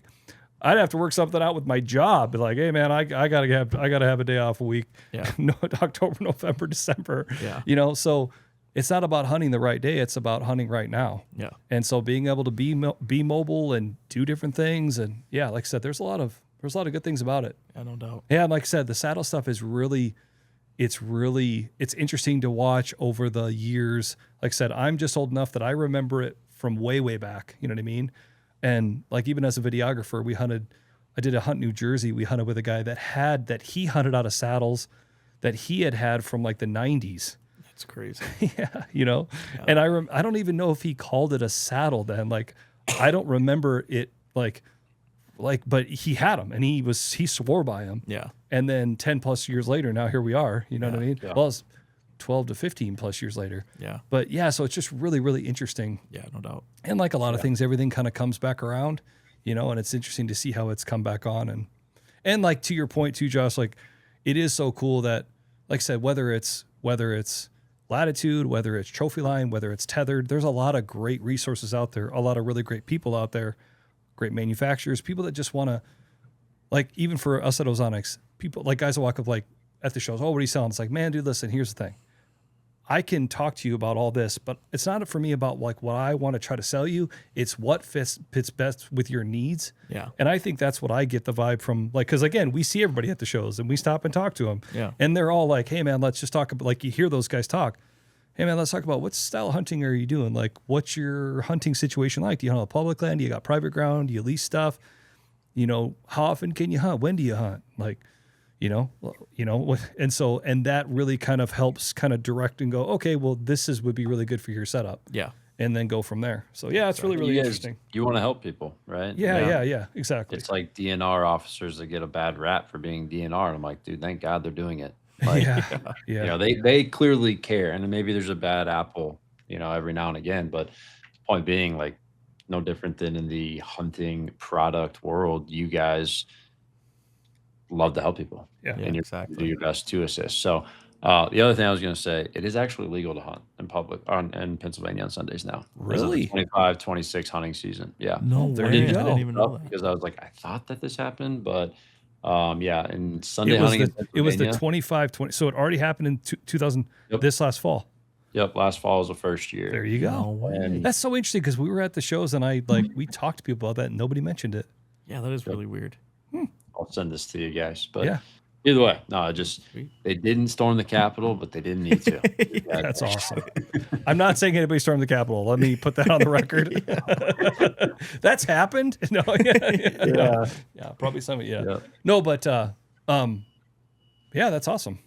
That is awesome. Yeah. Well, and honestly, I don't mean to get off on this, but I've always said I feel like that's why predator hunting has gotten so insanely popular in Pennsylvania, for example, because you're working all week, you go out on Saturday and you're like, I'm going to go hunting tomorrow. So guess what guys do? Fox hunt, bobcat hunt, coyote hunt, and predator hunting has just exploded there. And there's a lot of predators, obviously. Yeah. But you ain't going to be deer hunting. Well, now that's awesome. Yeah. There you go. Awesome. Learn something new every day. It's good news. Changes in the governmental level. It's a popular discussion right now. Iowa, Missouri just obviously made a lot of changes that are pretty significant. Nebraska, I don't know if you guys just saw that, approved to push back their turkey season to April, which is just like, I am really happy and also like super sad at the exact same time because and that's our archery season. I think it was April 8th is what the date was that they pushed it back. And it's been, it just makes me very thankful for all the years we've gone out there early with the bow. Yeah. I got to experience the big flocks, you know, and don't get me wrong, I'm sure they're still going to be somewhat flocked up, but it has always been March 25th for the last, 8-9 years, however long I've been going out there. But point being, government agencies are, I feel like, doing a really good job of listening to their constituents and making implemented changes that make sense for the resource, not necessarily the hunter. So I can really quickly get over the fact that I don't get to go hunt March 25th, knowing that's going to help the bird, Or Missouri, I don't know if you guys saw, if you're a non-landowner, non-resident, you get 1 buck tag. There's no more 2 buck tags anymore. Still over the counter, but it's only 1. And with this has not been passed, but the suggestions were phasing into a draw, very similar to Iowa. Interesting. Really? Wow, that would change things big time. You think about lease ground and buying ground. You think Iowa ground's expensive. It's funny because years ago, I wasn't looking at ground, but I had a friend that was like, "Hey, I'm interested." And I'm like, "Okay, I can make some calls." Like, yeah, I mean, heck yeah, this is fun. Spend somebody else's money. Let's do it. You know what I mean? I'm like, this is gonna be awesome. So I'm like, I went into it very like, "Hey, I'm just asking. I'm not trying to get anybody's hopes up, and I'm not trying to get the cart in front of the horse, but I'm just asking around about some leasing and buying properties." And it was interesting because I was under the assumption that Iowa was expensive. Missouri was more expensive because you could hunt there every year. Yeah, exactly. You know what I mean? If you're getting Iowa, it's a 4 or 5 year. Well, heck, it can even more now. Yeah. And so the fact that you could hunt Missouri every single year just made the price go up. Right. Which I thought was so interesting. Yeah. Makes sense. I saw it. I'm like, what is going on? They're like, oh yeah, dude, Missouri's way more expensive. And I'm like, I'm looking at him. He goes, why do you think it's more expensive? And I'm like, they can hunt it every year. He goes, yep. And that's what it is. Makes sense. Yeah.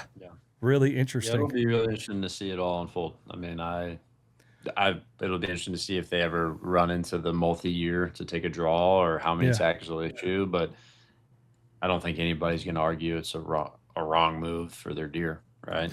Well, sure. and you see what Iowa, again, I'm 41. I've been living in Iowa my whole life, pretty near, right? I feel like what I grew up on was quality over quantity. There was a time there that we had an excessive amount of quantity too. Yeah. You know, and those numbers have come down from that, when that was. But it still has always been about quality, you know, and it's interesting how a lot of these surrounding states, they have the habitat. You look at like parts of Illinois, you look at Kansas, you look at Missouri, and it looks just like Iowa. Like you go there, you're like, this looks like the exact same. Like if you transported me from one to the other and said, where are you? You know, it would be hard to tell, you know, but their management strategies have just been just a skosh different. Yeah. And then to hear Missouri maybe talking about that, it's really interesting, and what that could do, you know. Yeah, I it mean, won't be an overnight deal, but yeah. Yeah, I mean, think about some of the places, Nick. When you're in the internship, you know, going down, taking pictures. You're rarely close. I'm being intentional, not to say where, but you're really close to the Missouri line. You know, it's this imaginary thing. Yeah, exactly. Habitat's the exact same. Yeah. Arguably, your genetics gonna be the exact same. And what is the norm to the south of this imaginary line, and what is the norm to the north of that thing, within a 10-mile radius?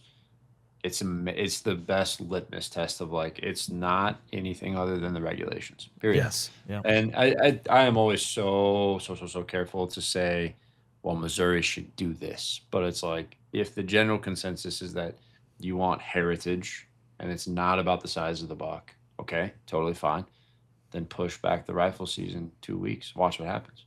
Yeah, exactly. Because I guarantee you, Missouri would blow Iowa out of the water. I mean, you hear, I don't know if you guys follow along with what Skip Sly says all the time. I think one of the best advocates for just reason and rationality. He's just got the experience to back it up. But he always talks about how Iowa shouldn't even be in the discussion technically. You know, if you took Iowa's regs, and that's what I'm saying, like I'm not saying we should impress upon what we have, but it's hard to argue with. If you took our regulation season structure and the weapons in which you can use at different times of the year and put that in Wisconsin and Minnesota. Minnesota was what I was going to think of, yeah. Nobody even talk about Iowa. No, I mean, they just wouldn't. And we're a $2 state. You know what I mean? Like you compare this to like Indiana and Ohio or Kansas. We're a $2 state, have the least amount of habitat, and yet somehow have some of the highest quality deer hunting. Yeah. And I'll be very, very excited for future, you know, outdoorsmen in those states to see the benefit of some of those changes. And, you know, it always puts at the forefront for me with the Iowa Sportsman Club and just getting involved with some of the guys that really care about this, that it's never guaranteed. You know, every year there's some sort of attack on it, and just getting involved, no matter what state it is a fantastic idea. So, yeah, no doubt. Yeah, it's pretty interesting stuff. Yeah, it is. Yeah. Well, like I said, this is kind of a hot take, and I have a buddy that I think you know who I'm talking about, that he said this for a long time, that we are in the golden age right now for like property ownership. Like, you know, where we may be property ownership and just the absolute, just this ample opportunity for hunting, you know, where we may be 30, 40, 50 years from now look at land prices, dude. I remember when I was in my early 20s, I was driving semi trucks, hauling for my uncles, calling corn and beans. And I was listening to the radio and AM 1040. And they said land was going to go into the teens. At the time, land was $2,400 an acre. Ag land, $2,400 an acre.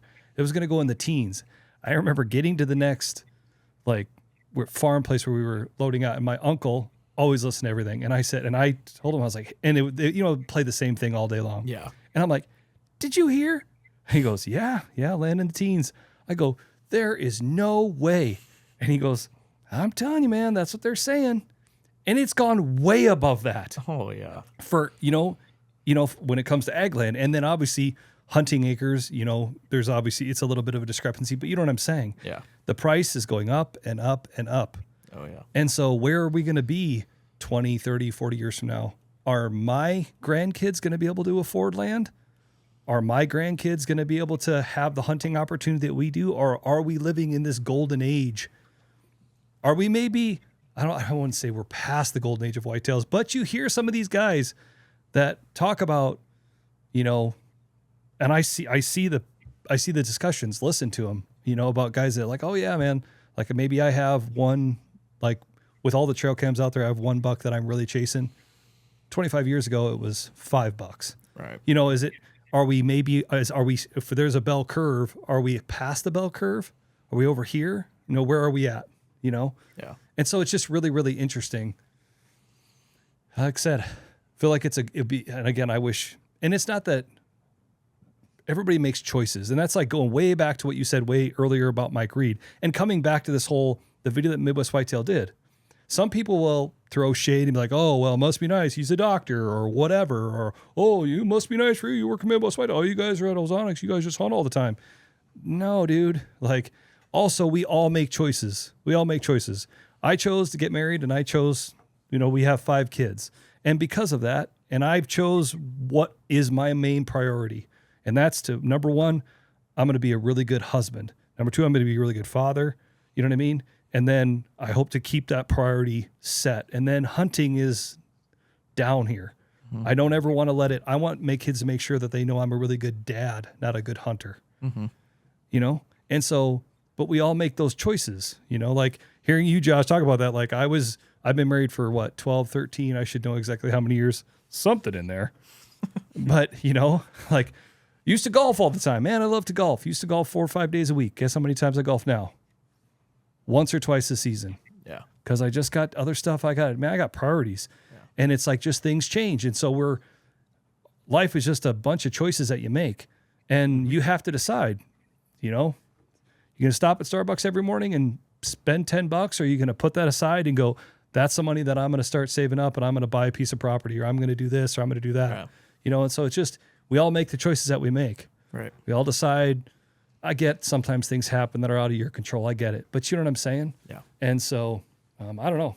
It's just really, really interesting stuff. Yeah. I kind of went off on a random tangent there, but. Oh, it's a great tangent. I mean, I would implore everybody that if you feel any sort of like envy or jealousy, it's like you're missing the point. Yeah. If that person has something you don't, there's something to learn from them. Exactly. Like, when we all grew up, I mean, I don't say grew up, like when I grew up watching Bill Winke, I never once went through my head of like, man, that guy's not relatable. It was like, I wanted to accomplish what he was accomplishing, and he inspired that. And it was like, there wasn't this, I personally think I'm not a parent, but I think participation trophies are a horrible thing. You know? Like, it's like, it's just a mentality of like, you're entitled to anything. Yeah. And that's the only way I can see people getting to that point of such a jealousy that you could not look at somebody who has something you are admitting you want. Because if you're jealous and you're saying, oh, well, it's because you don't have it, why you're saying that. So you do want it. Learn from them. Yeah. Yeah.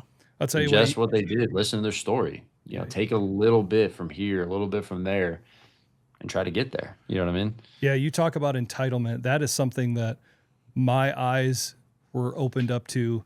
Like, you hear people say entitlement, and I never really thought that much about that. Yeah. And there's a book that, again, I'll end up having to swear if I say the whole title, but the book is called The Art of Not Giving a Beep F Word. F word. Yeah. If you want a good read. Yeah. I have that on here. I don't know where it is. I'm going to ruin it. Yeah. I was going to use that as an opportunity to go,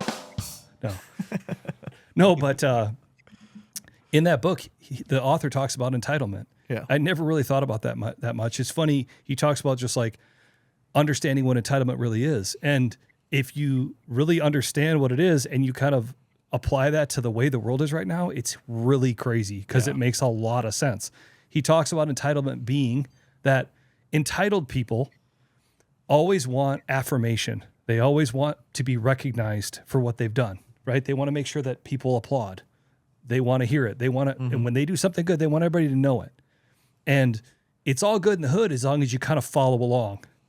As long as you agree with them and you do what they do and you give them their applause and their affirmation, it's all good in the hood. The minute you disagree, the minute you say, hold on a second, they will come at you like a spider monkey. Yeah. And then we have a problem. Right. And we kind of live in this day and age of entitlement. I don't know how it happened or when it happened.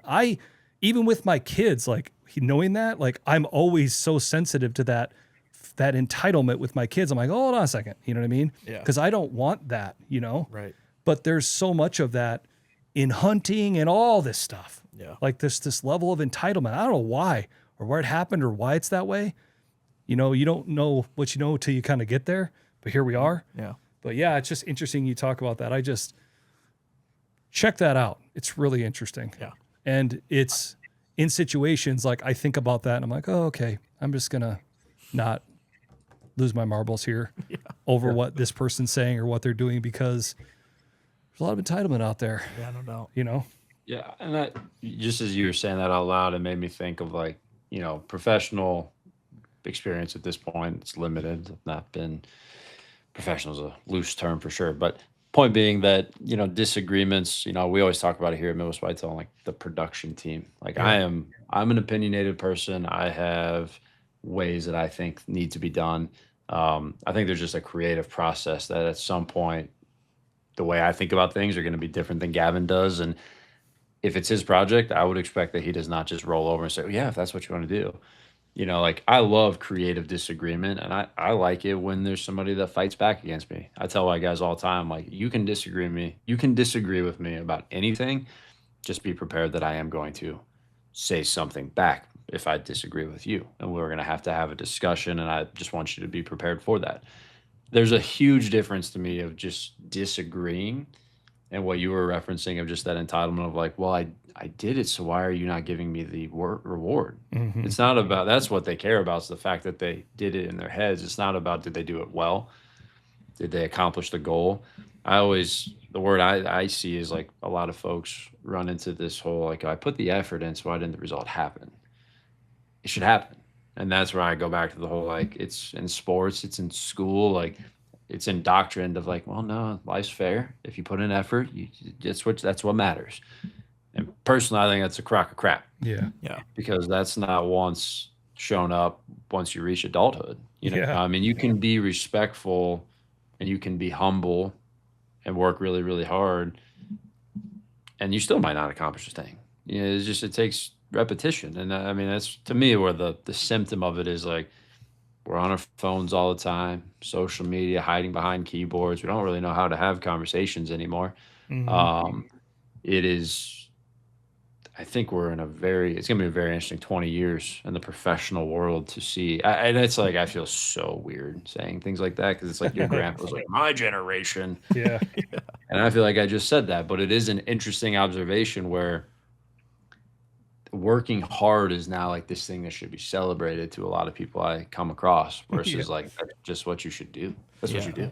And it's so funny to hear you say all that, because like, even in this conversation, I'm 41, you're 30, you're 28. Mm-hmm. I watched your generation kind of come in, you know what I mean? Yeah. And you guys are right on the cusp of watching the generation below you come in. Yeah. And all of a sudden, like, all these things that were maybe kind of already there are new again, or these topics of conversation or perspectives or ways. And then, you know, and then just differing opinions and things that just kind of comes in. And then we have to all kind of figure it out. Yeah.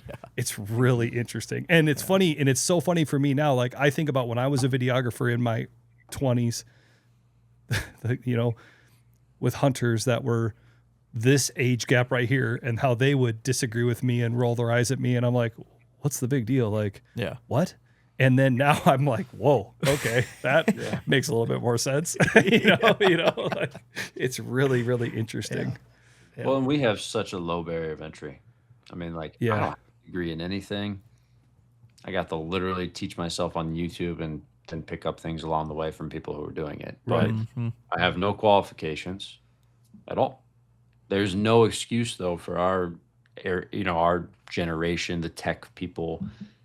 We have so much to be thankful for. There's nothing to complain about. You want to learn it, go find it. You can. Yeah. You want to make the relationship, reach out, go to the Instagram, go to the Facebook, go to the trade show. You know, our access to growth is unlimited. Another thing that I think is, you guys tell me, in hunting specifically, there's like this older generation versus younger who are like, well, we already did that. I don't know what you're. It's like they have to take credit for inventing the thing. Like saddle hunting is one of them. Like, oh, Yeah. we've been mobile hunting our whole lives. This isn't new. It's like that's not the point. Who cares? It's about Yeah. getting it in front of more people to utilize. You know, Yeah. there's no need to gatekeep knowledge, and there's no need to say that, well, you invented or they did, or that's when like all this weird ego comes in. Um, and hunting has plenty of that, obviously. Yeah. No, and I think you're 100% right on that. And I think like with like the generation that's above me, the guys that are in their like 50s and 60s, and then the guys that are in their like 20s and 30s, I feel like from being kind of like right in the middle of it, you know, and kind of seeing both sides of it, you know, like I grew up without a cell phone. Yeah. When I was in school, like we didn't have cell phones. I got my first flip phone when I was a senior in high school. Well, my mom made me buy the cell phone plan. I remember like signing up for the contract, like, oh my gosh, like what am I doing, you know? And I had a flip phone, and you had to press like AAA 77774444332222 to like send a text message. Yeah. And they had that snake game, and we were all like, yeah, this is awesome. So I grew up without cell phones.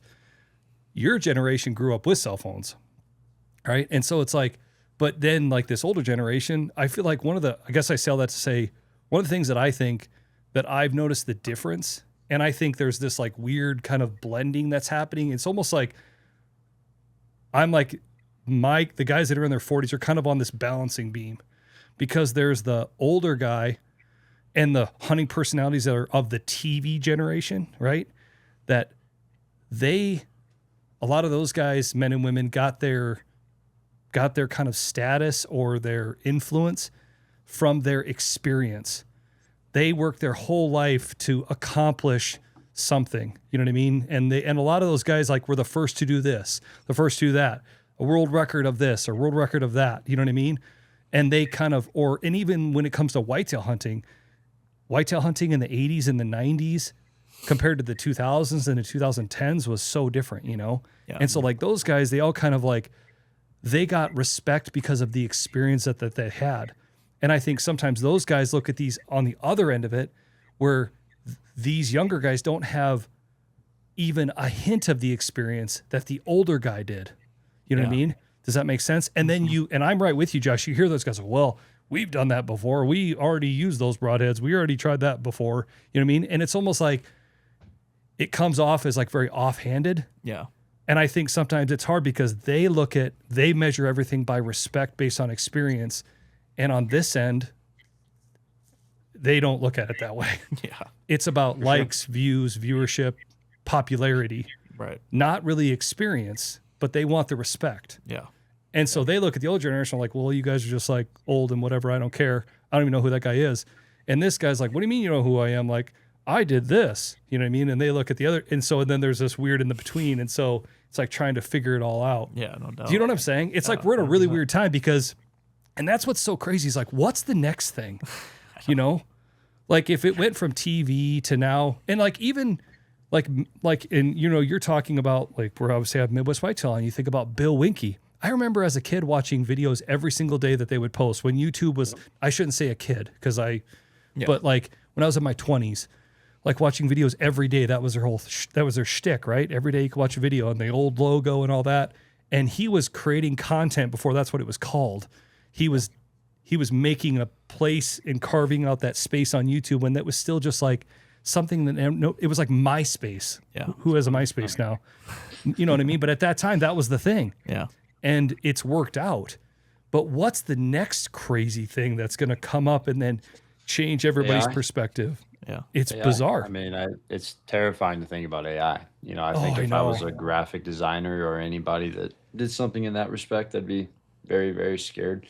But even like we've talked about it with Midwest Whitetail, like because I mean, like at the end of the day, somebody could go screen record Midwest Whitetail episodes and then run it through an AI generated something and say like, hey, I want buck clips like this, but just tweak the antlers. Yeah. Because they want to go make thousands of, views or posts or schedule them out for a year on Facebook. And they can generate revenue because people will sit there and watch it. Like the bandwidth and attention span of people has gotten so much smaller, and like I think about this all the time of like, guys like you, how do we help you as a partner? Was like Midwest Whitetail, I would hope still is respected and accomplishes kind of what you were talking about of the credibility, the proof, through the shows, through the stories. There's entertainment value, there's educational value, there's human component of hopefully, if somebody likes Mike, they want to watch Mike or likes Owen or Zach. But then there's this whole social media aspect. And like my job as the operations manager for Midwest Whitetail is to maintain that we are still valuable in all the ways that matter. The marketing funnel was two ways along, back when it was outdoor print and outdoor media, TV. Then and YouTube got thrown in. And now Mhm. today it's Meta ads, Google ads, YouTube ads. I mean, or I should say Google ads is YouTube, but the point is it's all right here in my phone. I can buy an Ozonics right there. Email Yeah. blast right there. Well, now all of a sudden, that's where this whole other audience of people and algorithms, that's my least favorite word, Yeah. they all matter. Um, and if you start talking about where the hunting industry goes, it's going to there's going to be some people who have, I don't want to use the word morals, but they don't care. It's just content, create it, make it all AI. If I get the analytic, affirmation, sweet. And then I think you're going to see a lot of people who are anti that world. I feel like you're seeing it a lot in print. Like I follow a lot of like graphic designers, photographers, Yep. and there's print shops now that are, I saw is like, we will not accept AI generated, et cetera, et cetera. Yeah. And when you first read that, you're like, oh, nice. That's really cool of you. But the reality is, that's not what they're saying. They're saying AI designs are not ready for print. You need to take your AI design, go make it ready in the right file format, etc. But the response initially as people read the caption were like, this place is going to get all my business forever. And like Yeah. the places, if you read their caption, it's like, that's really not what they're not saying. They're not going Yeah. to support AI. Yeah. Yeah. But Yeah. inside of the creative community, the people who are super talented. And it's the exact same thing in the hunting space that you just talked about, Yeah. right? The guys who hunted, got a platform, earned it in a different way Yep. versus the guys who saw an opportunity or gals who saw an opportunity using short form and social media. Yep. Who are you to judge? Which one's better? Yeah. It's just adapting with the times. Right. And Yeah. so you start talking about media and hunting and what's the next thing. I mean, it's all AI, unfortunately. Yeah. Whether somebody uses it to their advantage or they don't, you can complain about all you want till it's illegalized and they stop making data centers. It's for sure going to happen to our space just as it's going to happen everywhere else. I mean, Yeah. it is harder and harder to tell what's AI. Well, dude, I know. I mean, yeah, every day, like my wife is always sending me stuff on Instagram and she'll say, is this AI? And I'm like, man, I don't know. I mean, and yeah, there's just so much stuff. And like you said, I don't know where it settles out. Like when it comes to AI stuff, it's funny because Nick knows, like, you fought against it for a long time. I did. You know what the funny thing is, Josh? So like you talk about AI, I just really enjoy. My wife gives me a hard time because I'm always Mr. Random Fact Guy. I end up kind of like following a lot of random things that don't really mean anything to anybody. Well, I signed up for ChatGPT the day it came out. Like the day they made it live, I created an account. I'm like, yep, here we go. And that was 3+ years ago. Yeah. And I've been using it. And Nick was like, nope, I ain't using ChatGPT. It's stupid. I ain't doing that. I ain't doing that stuff. You don't talk like that, but Yeah. you kind of have a higher voice. But it's like, yeah, I'm not doing that. I don't play with ChatGPT. No. But now you're definitely using it. Yeah. I mean, heck, we made that Trump poster for the consumer shows that was AI generated. Yeah. And then we expanded it in the background and changed one thing. And that was AI generated. Yeah. Through Photoshop. Yeah. And again, you did your magic on it too. Obviously, there was parts that we needed to change, Yeah. but still. Yeah. I drew the fan. Yeah. Hand drawn. Yeah. But yeah, no, I mean, it's really, really interesting, like how far it's reaching. And we're Yeah. kind of in like the wild west of it right now. Yeah. Where does it settle out? You know? it's like any career. I mean, graphic designers, I've got some buddies that are super talented at it. It's just they're gonna have to stop doing the whole like, well, this isn't right. Then go start your agency of like taking. You think right now what you're offering to people is a service, then Find a way to monetize your same service, but to maximize it in volume. Yeah. You know, like AI is here to stay. And I've got some, like I said, very talented people that are like, I'm not going to buy into it. I'm like, okay, well, you know, you can do that. But when people could stop coming to you, because the reality is that what you're offering is really expensive and it has now been, you know, given a different alternative, don't be mad when there's less people listening to you. Yeah. You know what I mean? Because it is and that's like video editing. When I started thinking about back when, like, what did I want to get into? I love photography way more than I liked videography. And I definitely was not on the radar of wanting to learn video editing. And back then, social media wasn't even a discussion, you know, 2014, 2015, 16. I'm very, very thankful that I learned how to video edit, not take the photography route, not even take the videography route. You know, my career has not been a whole lot of filming people or traveling or getting to go see different places. It's been right here on a computer, because at that time I was like, well, this is the one skill most people don't want to learn. And then, you know, the next level to that was like your graphics effects guys. Yeah. You know, those are the guys like After Effects and, you know, Cinema 3D. I was like, that's the next level of like, you're not getting replaced. You know what I mean? Now, I don't know that I ever even envisioned AI, but today, like, I don't think AI could make that Ozonics video. They could not replace Gavin, Right. at least not today. No. Maybe those models get closer and closer. And, you know, if we get to the point where something can do that, I mean, it is terrifying, but at the same time, it's like, what's the difference between that and a combine from 50 years ago and a combine today?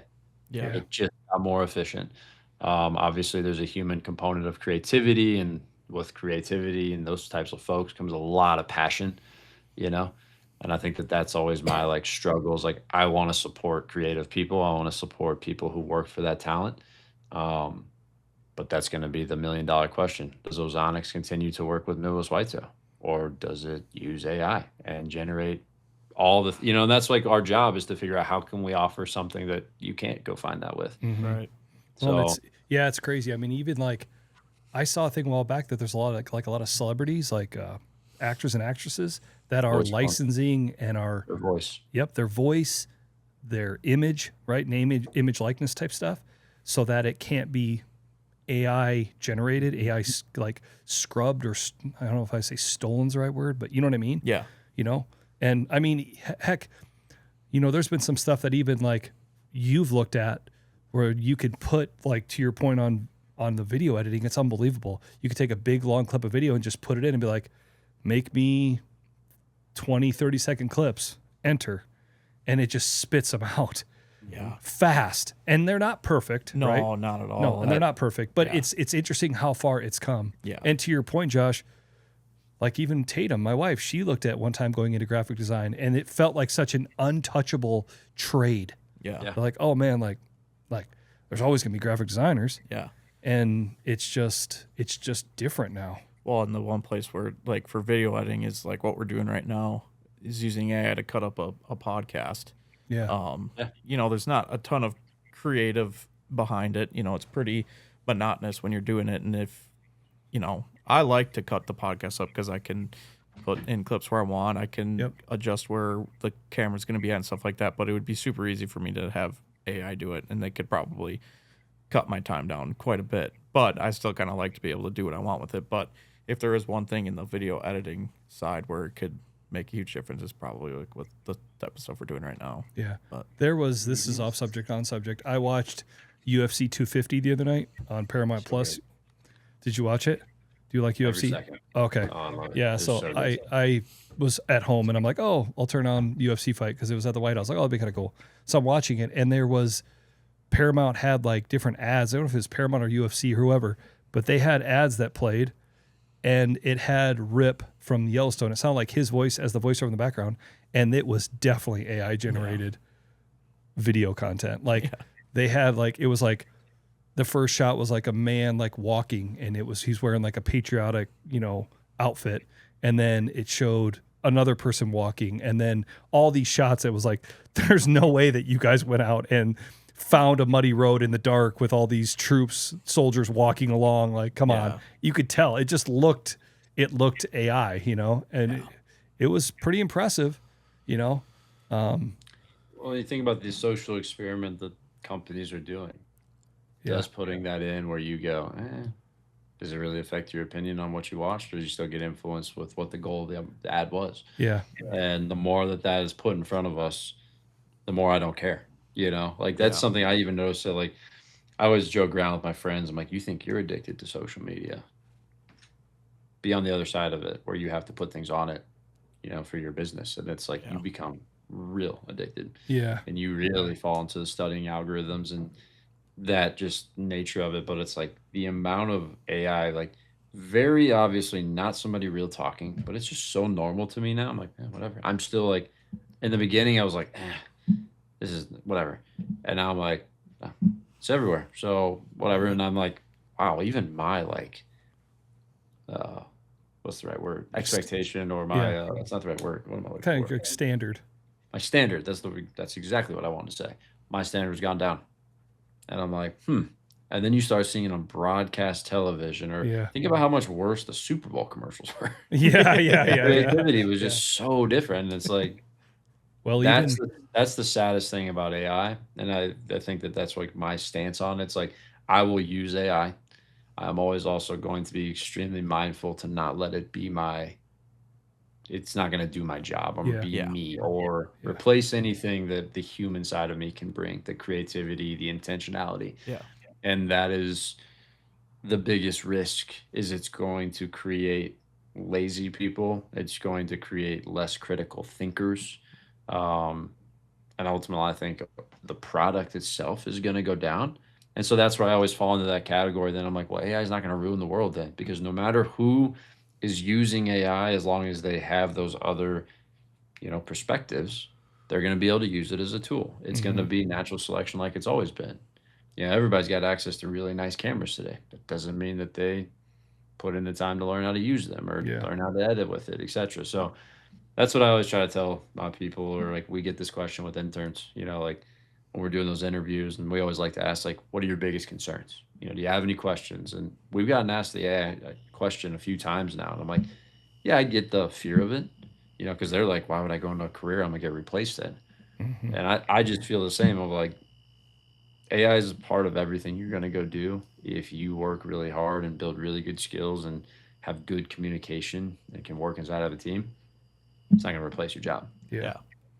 Well, I think I'm right there with you. I think that AI is a tool. I just don't want it to ever be like a way of life. Yeah, exactly. And I think that's what we're kind of on the brink of right now in some of this stuff. Yeah, for sure. Yep. It will take personal, boundaries set by somebody. It's not going to be the workplace isn't going to be able to implement, like, how do you use this tool? Well, and it's interesting, like in a lot of different things. We talk about the Iowa DNR earlier, or just we've had Jace Elliott on. We talk about deer hunting and just all this deer management. What do you hear him say a lot? Hunters self-regulate, and we self-regulate in a lot of different things. And I think in the hunting space, it's no different. I think AI, it's no different. I think it's gonna eventually balance out. Yeah. So it's It's crazy. It's really interesting stuff. It is. Well, and again, like I heard this a while back about Marvel. Marvel laid off a ton of employees. Like it was like all their creative design, like a bunch of the creative design department, and it was because they were replacing it with AI. And it was like a lot of the people that drew up all these characters are the people that they laid off. Yeah. And so it's crazy how far reaching. Yeah. There is real world impact positively, and there is real world impact negatively. Yeah. For sure. Yeah. I mean, the exciting thing, like, could AI someday, like, could it cure cancer? Could it solve world hunger? Like, what are the things Diabetes? I'm telling you, man. Yeah. Diabetes. Yeah. I mean, because I'm around you all the time, my phone's listening. I'm getting type 1 diabetes cure stuff all the time. I'm seeing that like every day. Yeah. And that's come a long way. Right. Yeah, it really has. So yeah, no, it's really interesting stuff. Yeah, for sure. Wow. We've talked for almost 2 hours. Yeah, that's crazy. Just like all of a sudden, it's just like, boom. We had a whole bunch of other stuff I wanted to ask Josh about, but I mean, are we prepared for a 4-hour podcast? Yeah, exactly. I can rapid fire. I can give rapid fire answers.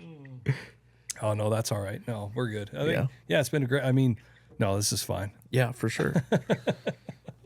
This would be a good one to cut up. Yeah. There you go. A little extra. Autopilot. It's funny to watch actually Nick edit it because he'll put it in like 2x and it's like, and he just like cracks right through it. Yeah, I can do it with my eyes closed dang near at this point. Yeah. It's fun. I like doing it. But No, I think we wrap it up on that. yeah. Yep. Well, Josh, thanks a ton for being here, man. I really appreciate it. Like you said, we're really excited about that video that's going to be dropping called The Land. Like I said, it'll be out tomorrow on Ozonics YouTube. Again, thank you guys so much, Mike and Gavin and everybody, for taking the time to do that. Thanks for taking the time today to be on with us, man. Like I said, I really appreciate the conversation, especially on the intellectual part. Sometimes this guy, no, I'm just kidding.